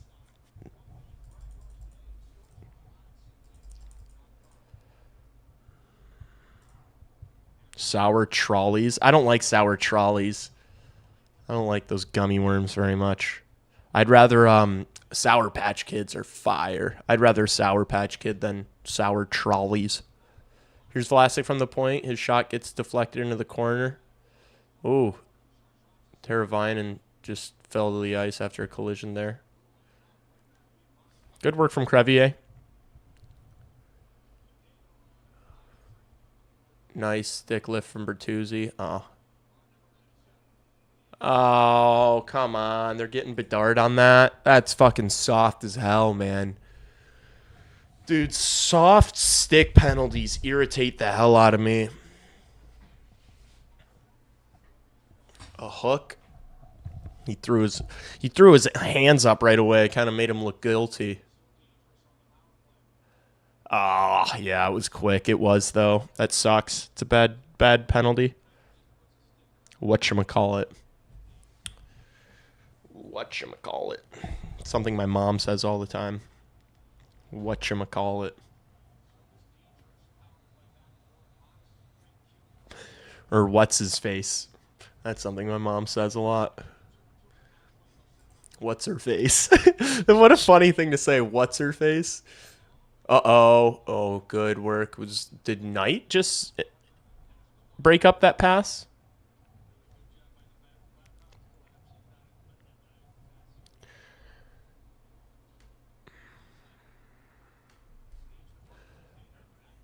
Oilers back into the zone. Minute 36. Get a kill, please. Oh, Bouchard barely keeps it in. Green defending McDavid. Draisaitl now makes a nice move past Mikheyev. Really good defensive work from Crevier. Mikheyev's in on a breakaway here, shorthanded. Ilya Mikheyev on Skinner. Oh, Skinner makes a save. Damn. That's what Mikheyev does, man. He's got so much speed. That would have been big. Bouchard. McDavid behind the net. Passes that into the skates of Draisaitl. They still have possession, though. Yeah, good work from Crevier to just pin McDavid up against the boards. Hawks clear at the length of the ice. Crevier's been absolutely dynamite on the penalty kill as of late, chat. He's been fantastic on the penalty kill. What do you make of the Reichel trade? I think it's good for both sides. I think it's good for the Blackhawks. Another roster spot available. He was never going to make it happen in Chicago. He had like 3 or 4 different coaching staffs that he played for. He couldn't find favor with any of them. He's just, I think he's, to be honest with you, I think Lucas Reichel is a skill player that's not skilled enough to be in your top 6 and doesn't have, the physical qualities or the defensive ability to play in your bottom 6. So I think you get a 4th round pick, which is whatever. I don't know how his value could have been much higher than that. And you open up a roster spot for another young player to come into the fold as the year goes on, i.e. Oliver Moore, Nick Lardis. And from the Canucks standpoint, I think it's a good gamble. What's a 4th round pick going to get you? You might as well take a stab on a guy. I put out a video talking about it you could check out. But those are my brief thoughts.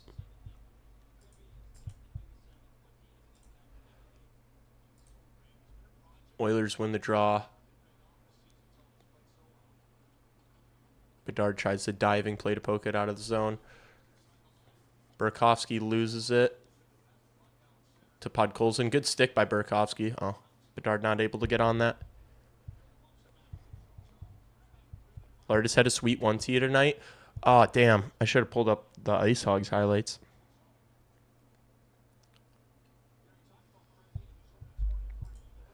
Hawks blue line. Connor Murphy, 6'4". Matt Grzelcyk, 5'10". Those are some big boys. Well, Matt Grzelcyk's the polar bear in Arlington, Texas.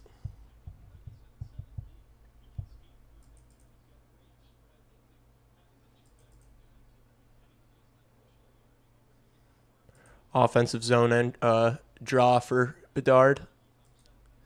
He wins it. Green to Levshinov. Rings it around the boards.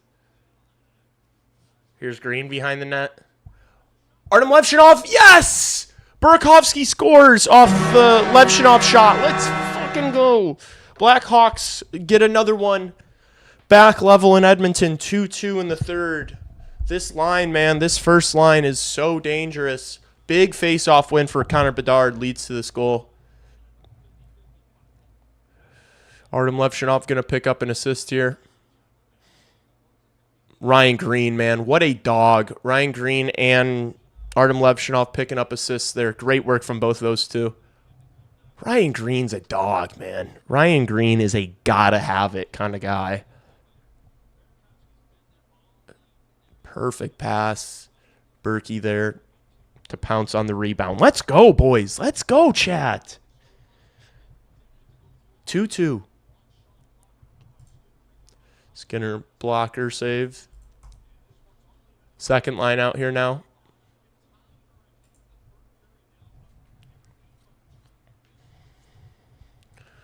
Oilers dump it in. Kaiser gets tied up behind the net. Knight pushes that puck away. Kaiser carries it out of the zone for the Hawks. He's just going to send it in.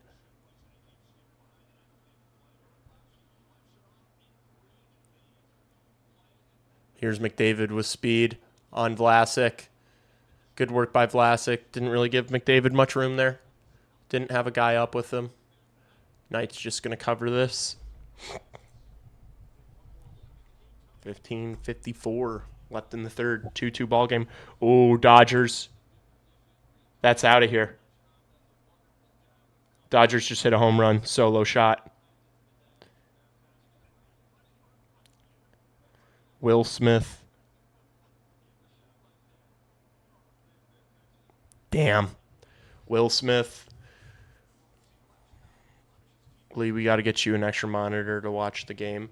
Yeah, it's realistically, I could figure out my autofocus thing maybe a little better on my camera so I can sit further away. There's no room. I wish I would have. I didn't need to go so hard on the monitor I did get. I probably should have gotten two small monitors instead of one OD big one. I've got this fat ass monitor that like I can't also stream the game on here because I have OBS and the clock. I wish I would have done two monitors though instead of one big one, but it's whatever. Damn. These Jays fans are literally crying. You guys, it's not over yet. Damn. Toronto's going to be heartbroken.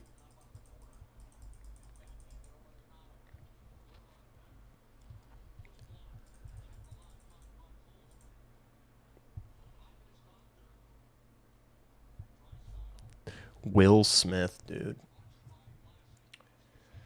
The forward on the Sharks just hit a home run in the World Series.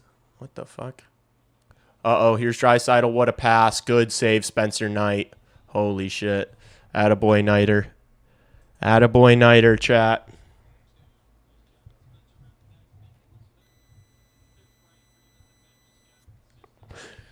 The lowly Rangers beat these guys. Good game from Spencer. Yeah, he's played really well tonight. He's back on it. He's back on his BS. I wish I knew how to use technology. You kind of just figure it out. I wasn't really a pro at any of this stuff. I've kind of just been learning it as I go. It's really not that hard.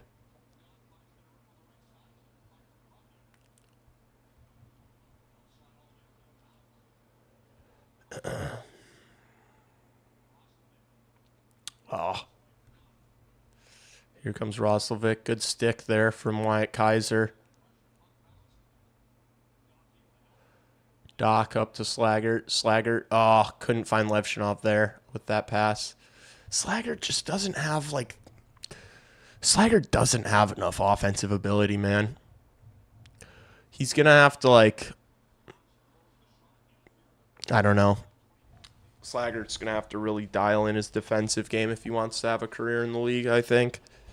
He just doesn't have enough offensive tools. I didn't start the clock, did I?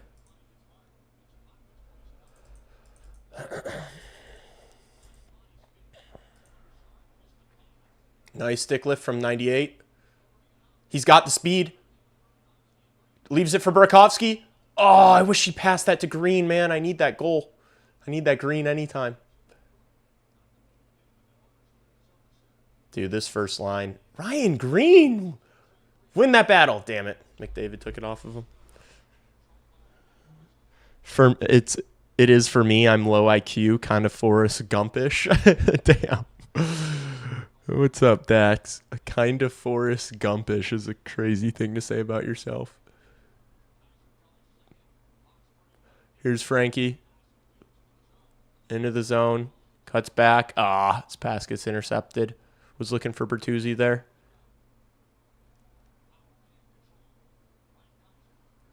Here's Wyatt Kaiser behind his own net.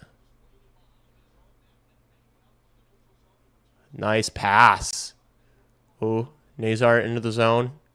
Pass to Teravainen. Teravainen rings it around the boards to Bertuzzi. This line's got chemistry, man. They always know where each other are at. Bertuzzi coughs up the puck and gets out of the zone. Bummer.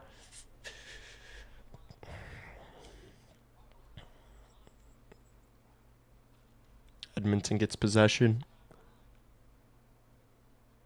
All right, 3 outs here for the Dodgers to take it all. Oh, Vladdy's up. Jays need their guy. Just drew something in the dirt. I actually like Ryan Green. He's a pretty smart player. I agree. He's a total NHLer. I think he does a lot of things well. I have a secret. I've never watched Forrest Gump before. Yeah, I think I saw it maybe once as a kid on TV or something. Here's Ryan Donato with a little bit of space. Ooh, misses the net.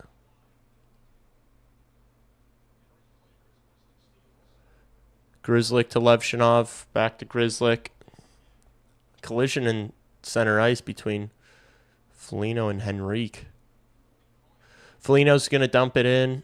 Skinner plays it behind the net. Misplays it. Crevier's shot gets blocked out in front. Doc has it in the corner. Back to the point. Over to Kaiser. Kaiser wrists one. Oh, Doc! Doc wasn't able to poke that home. Puck's still free. Good pinch from Crevier. Get there with that long-ass reach. Oilers get it out. Good pass from Slaggert there to Colton Doc. Nice play from Doc. Oh, Foligno wasn't able to get to it. Oilers get it out. Good there from that line. Good shift from them. Oh, Roslovic. Wow, what a move. Spencer Knight shuts the door and says, no, no, no. That's a double for Vladdy. Double for Vladdy, and he's all sorts of fired up, screaming at the Blue Jays dugout. This place believes. This place believes. Vlad double.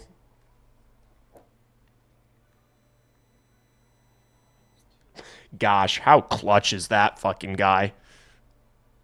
How clutch is he, chat? Who do you think makes the roster in the coming years? Allen or Del Mastro?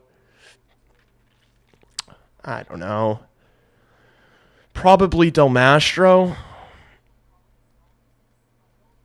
I feel like they're pretty similar players, to be honest with you. Oh, I didn't stop the clock. Ooh, a bunt. Vlad's in scoring position on third. Sack bunt. 1 out. Vlad on third. I don't know where the clock stopped at.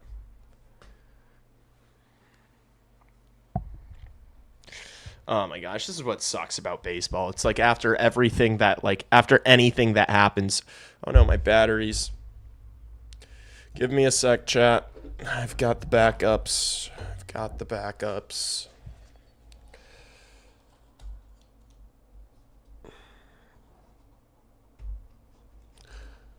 Hell yeah, thanks for the buck. Appreciate you. Well, my camera's out. That buck is to motivate me to get this fucking battery pack in this camera quicker. Dude, I can't. This thing always pisses me off. It's hard to do this when it's like mounted.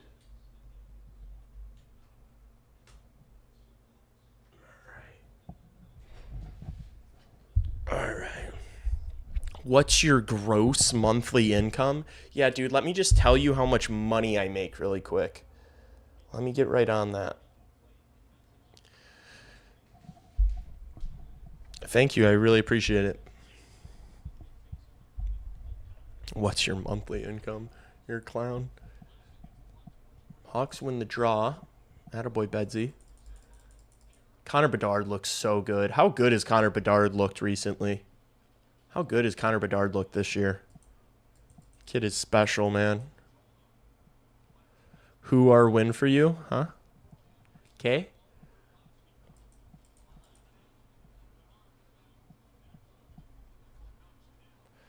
How much you have in your savings account? Yeah, dude.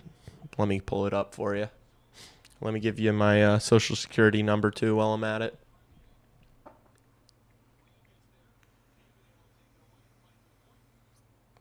Do you want my address and my mom's maiden name too?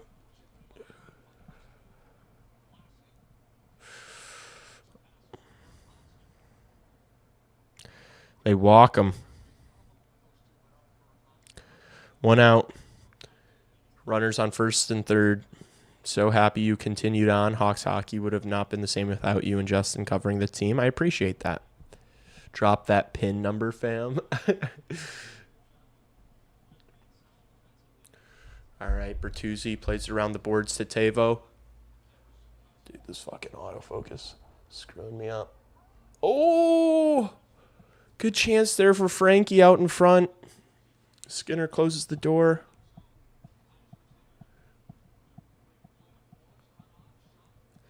Yeah, Ryan Green's looked awesome.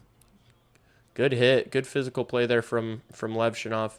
Helped get that puck out for the Blackhawks. This has been a great game from Artem Levshinov, by the way. We need to acknowledge that. This has probably been Lev's best game of the year. Who agrees? Anyone agree? Lev's best game of the year so far? Fit check? Dude, I don't have hard shit on. I've been laying in bed, napping all day. I have gym shorts on and a white waffle tee and a black hat. I did not dress up for this stream. Artie's been good lately. He's been good tonight. Here's Donato through the neutral zone with some speed. Into the zone. Leaves it for Bedard. Bedard makes a guy fall. Toe drag. Ah! Didn't get the shot off. Fuck. Oh, the Dodgers just won. They get a double play. The Dodgers won the World Series. That's heartbreaking. Baseball sucks, man. Breaking news. Team that spends the most money on their roster wins the championship. Okay. Who would have thought? Who would have thought the team that pays $1 billion for a couple of Japanese pitchers wins the whole thing? Need a Hawks win. Yeah. An Oil win and a Dodgers win would be a bummer of a night. Damn, these Jays fans are besides themselves. They can't believe it.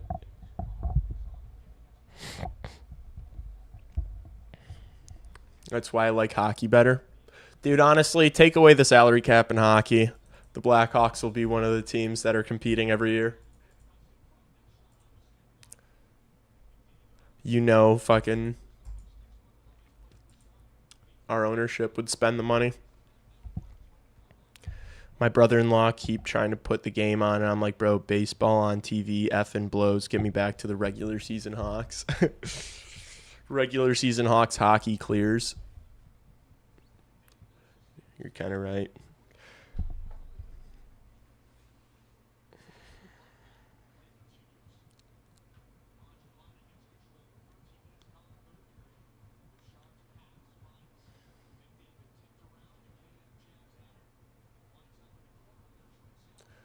Renzel clears it out of the zone for the Hawks. I missed the first two periods and most of the third because I was at a party. How are we playing overall? We've had less possession. The first line looks absolutely fantastic. Connor Bedard has played great. Artem Levshinov's played well. Oilers have had a lot of possession, but I think the Blackhawks have battled. Spencer Knight's kept them in it. Has played really solid in net. Before the Caps, it was Wings, Rangers buying the players. Yeah, but now I think the Blackhawks would, undoubtedly. That's what you get for going to partying. When will you people learn? Be in your seat at puck drop. Yeah, no. Hey, chat. You guys aren't allowed to enjoy yourselves. All right, stay in and be ready on stream with me. All right, no more enjoying yourself. No more going out with friends. The Blackhawks are playing. You have to be in your seat and ready. Why does no one ever knock Draisaitl on his ass? Because he's strong as fuck. Because he's like a power forward. If Lee has to be here, so do we. Yeah, seriously, you guys have no clue how badly I just wanted to lay in bed, have the Hawks game up and the Dodgers game on my computer and just hit the pendulum and relax and get more shut-eye and get more slumber. But I did it for you guys. I did it for you guys.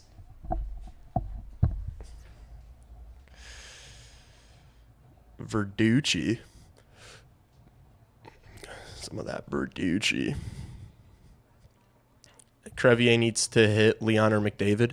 Crevier did have a play where he pinned McDavid up against the boards. Won the puck. I think it was on the penalty kill. Have you seen what Leon looks like? That guy's fucking huge. Yeah. Yeah. Dreisaitl's a big boy.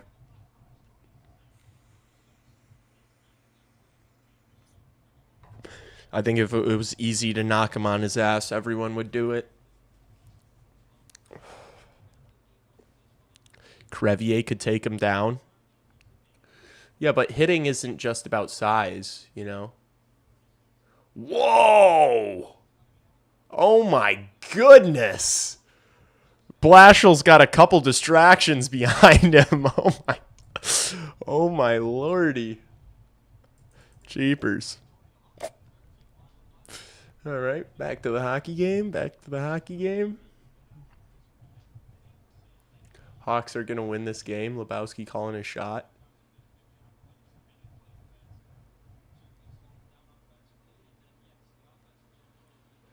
Will dump it in. Kaiser battling in the corner. Kicks it free. Nazar doesn't get on it. What happened? I was looking at Jeff's suit. Nothing. It wasn't what Jeff Blashill did. It was more about who he was standing in front of. Darnell Nurse just holds the puck behind his net. Now he's going to carry it up. That's going to go for icing. Let's go.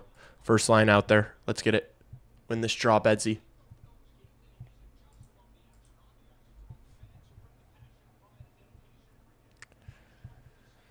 Leon will get gout. Why is Leon going to get gout?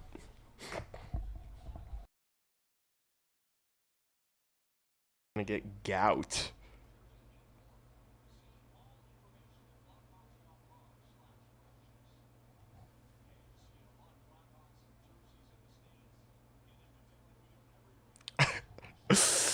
Dude, my friends are going off in the group chat about this World Series game, and my buddy just said, Lee is streaming Blackhawks Oilers Game 11 right now, by the way. I'm so dead. Dude, Will, it was sick. It was fucking packed. It was nuts. It was fun. I had a billion beers last night. I need to not drink for at least a week to recover. I had a lot of fun, though. How was your night?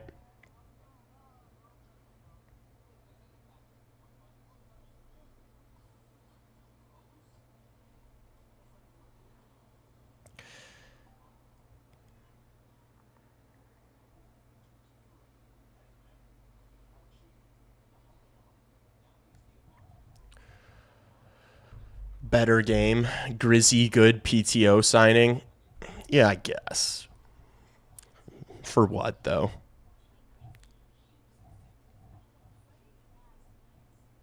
Lee, we got to get out sometime for real. Bro, what are you talking about? You're 17 years old. You can't get out. Not going to lie, after last night, I don't know if I ever want to go out on a big party night ever again. Oh, dude, when the hangover starts feeling like I don't think I'm ever going to go out ever again. Oh, so crowded. Dodgers, heart of a champion.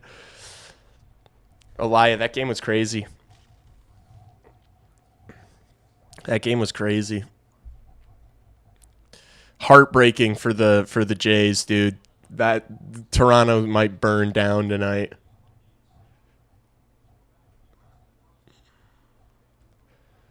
Never forget Lebowski was at the first party ever. Lebowski actually invented parties. People forget, man. Lebowski threw the first party in human history. Lebowski mentioned. Yeah, Lebowski catching strays.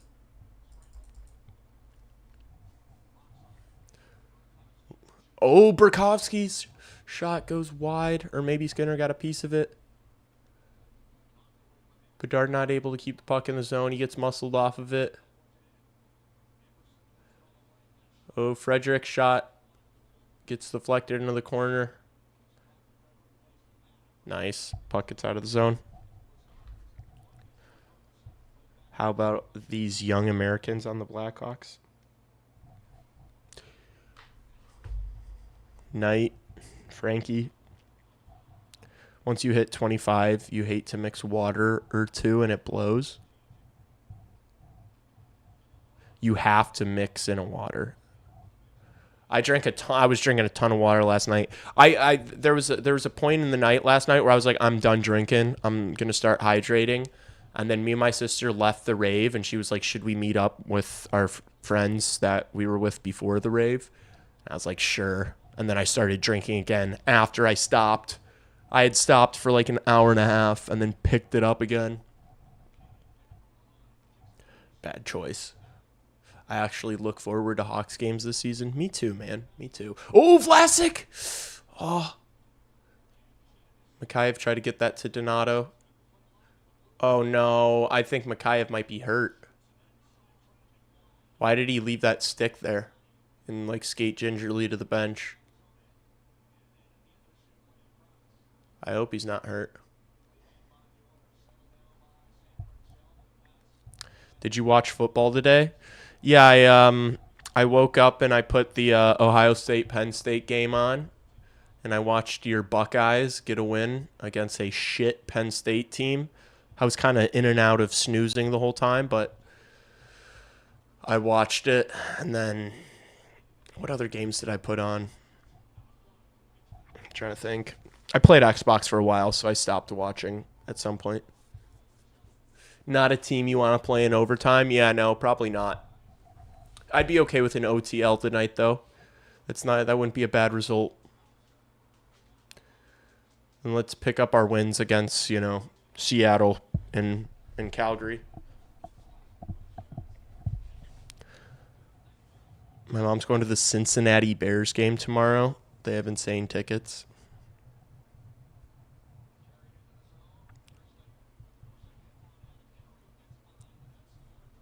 Yeah, a point tonight wouldn't be bad. Still 2 minutes and 40 seconds left, though.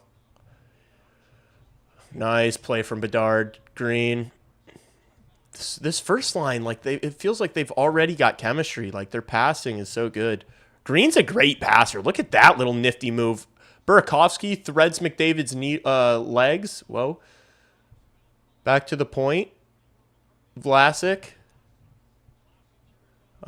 He loses his handle on it. McDavid settles it down for the Oilers. Your new name is Donnie. What do you think about Caleb Williams? He's not been great. I still believe in him, though. But he's just not been very good. The offense as a whole hasn't been very good. If the Bears' defense doesn't get 3 takeaways in a game, they don't win. It's not a recipe for success. So glad we re-signed Donnie. Yeah, me too. Me too. Here's Kaiser getting hounded by McDavid. Still's able to make the play. Oilers keep it in, though. Kaiser intercepts. Kaiser's such a good skater, man. McDavid didn't even try to keep up with him there.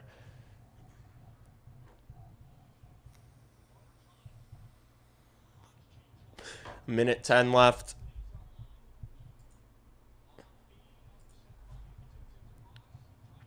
Draisaitl loses it to Vlasic. Vlasic misses on the pass. It goes for icing. 56 seconds left.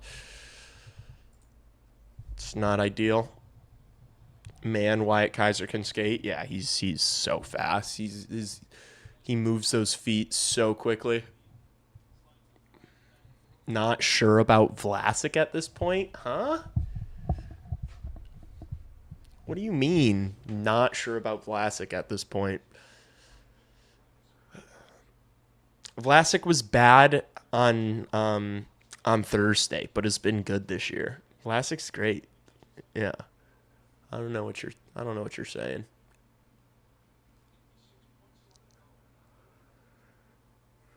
He plays like 22, 23 minutes a night. Man, what time is it? I'm fucking exhausted.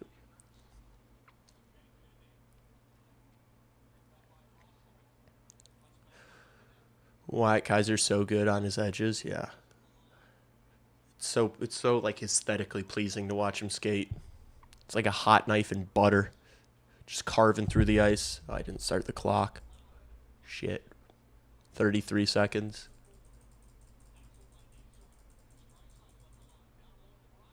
Oh no. No. There we go. Hawks gonna get it out. That should guarantee the overtime point. Here's Nazar. Ah. Couldn't get that pass to Bertuzzi. 12 seconds. No. Don't give McDavid any space. Nice. Hawks win it. Clear the zone.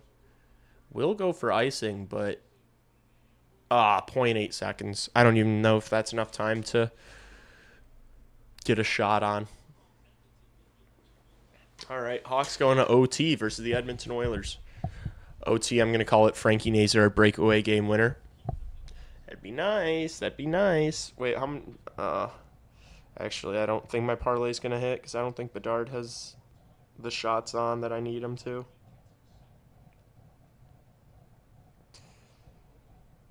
Oh, wait. Bedard does have 3 shots. Yeah, a Frankie goal or a Frankie assist. A Frankie point in overtime would... Actually, it wouldn't win me my parlay. I still need Spencer Knight to make like 2 or 3 saves. Shit. Yeah, I need 3 saves from Spencer Knight still.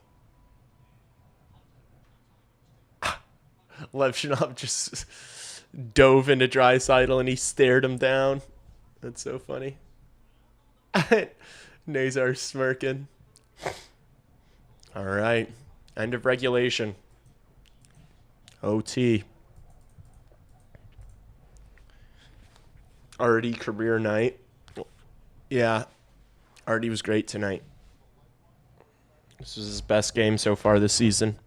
McDavid's probably surprised that the Hawks are not a pushover and actually challenging him. Silent respect from McDavid, you think? Man, I'm turning this shit off. I don't need to watch these. The MLB commissioner. I don't think he really did have a great lane to shoot there. I think the defenseman was kind of in front. He was just trying to make a play. Probably could have shot that, but it's whatever. Does anything hold up to Demon Souls or Zelda? Never played either of those games, to be honest with you. Nazar should have shot for a rebound, but easier to say that now than in the moment. Rinzel's been looking confident. I haven't really noticed Rinzel too much tonight. TBH.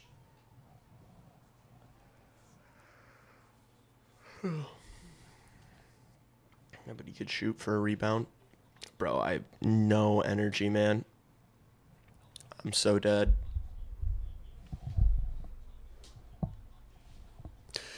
If the Hawks win this, I might just have to do a little brief post game on here with you guys live and then go to bed.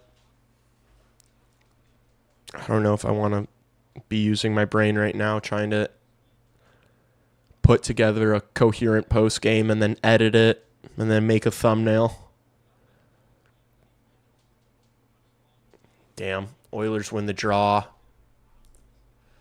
Bouchard's going to carry it all the way back. So it's Bedard and Burakovsky out there together. No Nazar. I'd imagine they'll go like Nazar and Tavo next, probably. With Rinzel. What's up, Chef? McDavid loses the puck before going into the zone. He's just going to circle back. He leaves it for Draisaitl. Draisaitl for McDavid. Here's Draisaitl. Back to McDavid.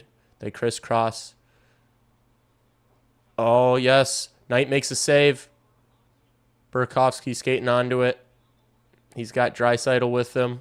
Cuts back. Finds Bedard. Bedard, shot. Skinner makes a save.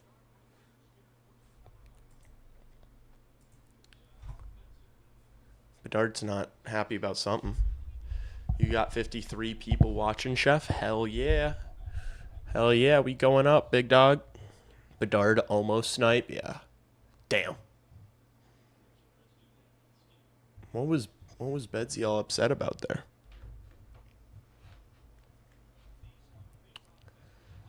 Let's go. Win this draw, Frankie. Win this draw. Please. Ah. Oilers get it. Ryan Green and Frank Nazar. Man, this coaching staff is loving Ryan Green. They trust the hell out of this kid. And why shouldn't they? He's been great. Oh, look at that stick.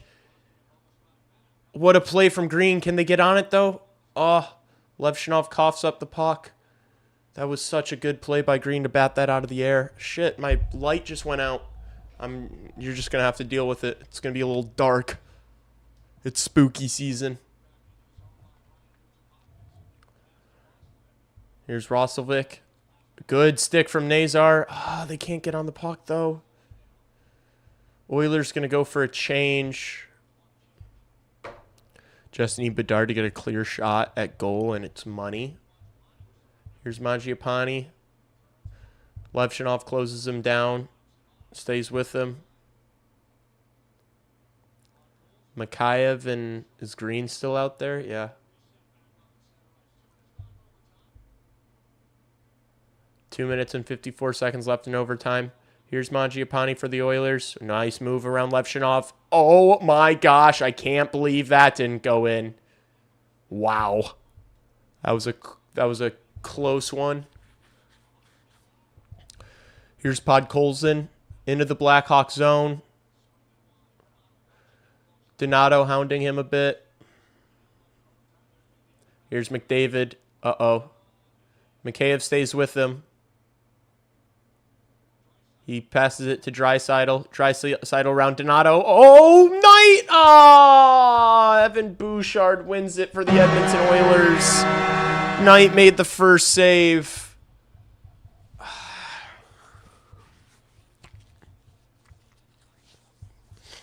It's what are you gonna do? How do you beat that? Draisaitl, McDavid, Bouchard, 3-on-3. You know, you can only do so much. Donato asked for the help right away. Already tried to dive for it. Knight made a good save on the first one.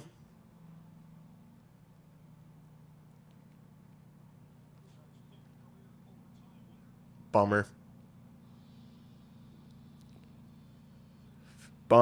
There you have it. Hawks lose 3-2 to the Oilers.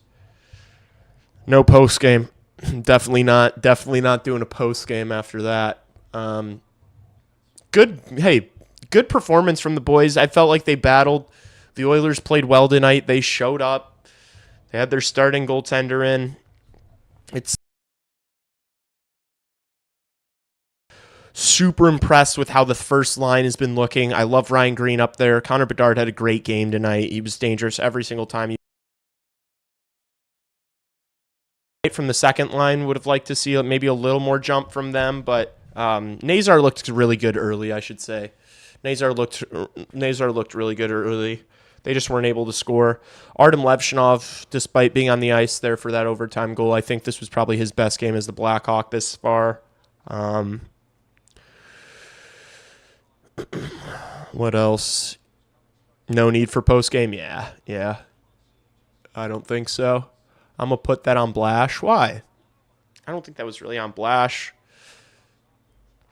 It's tough to contain those guys. Like, if you don't win the draws and you give them possession in overtime, it's hard to beat those guys. McDavid's a cheat code. So, it was a good one. It was a good battle. Let's pick up a couple wins here. Let's start rattling off wins. I'll be back live Monday. I'm going to make a video tomorrow. I don't know what yet. Yeah, I don't know what video I'm going to make tomorrow, but I'll make something tomorrow and either put it out at night or put it out Monday morning. We'll see. So be ready for that. Be ready for the stream on Monday. I'll actually do the post game on Monday. Enjoy the rest of your weekend, guys. I really appreciate everyone coming out. Hit the subscribe button if you haven't yet. Yeah, take care. Unfortunately, no Rich Homie Quan tonight. We'll have to get our rich homie Quan fix on Monday, all right? We took a really good team to overtime. They have 2 of the best 3 players on the same 3-on-3. What are we supposed to do? Yeah, it's no tweak. It's no tweak. Obviously, you hate losing, but I felt like the team battled for how much possession and ozone time Edmonton had tonight. I thought they defended well. I thought Spencer Knight played really well. You came up you were that close. You came up just short against the team who has been in the Stanley Cup final back-to-back games or back-to-back years. So, hell yeah. Love you guys. Be good, all right?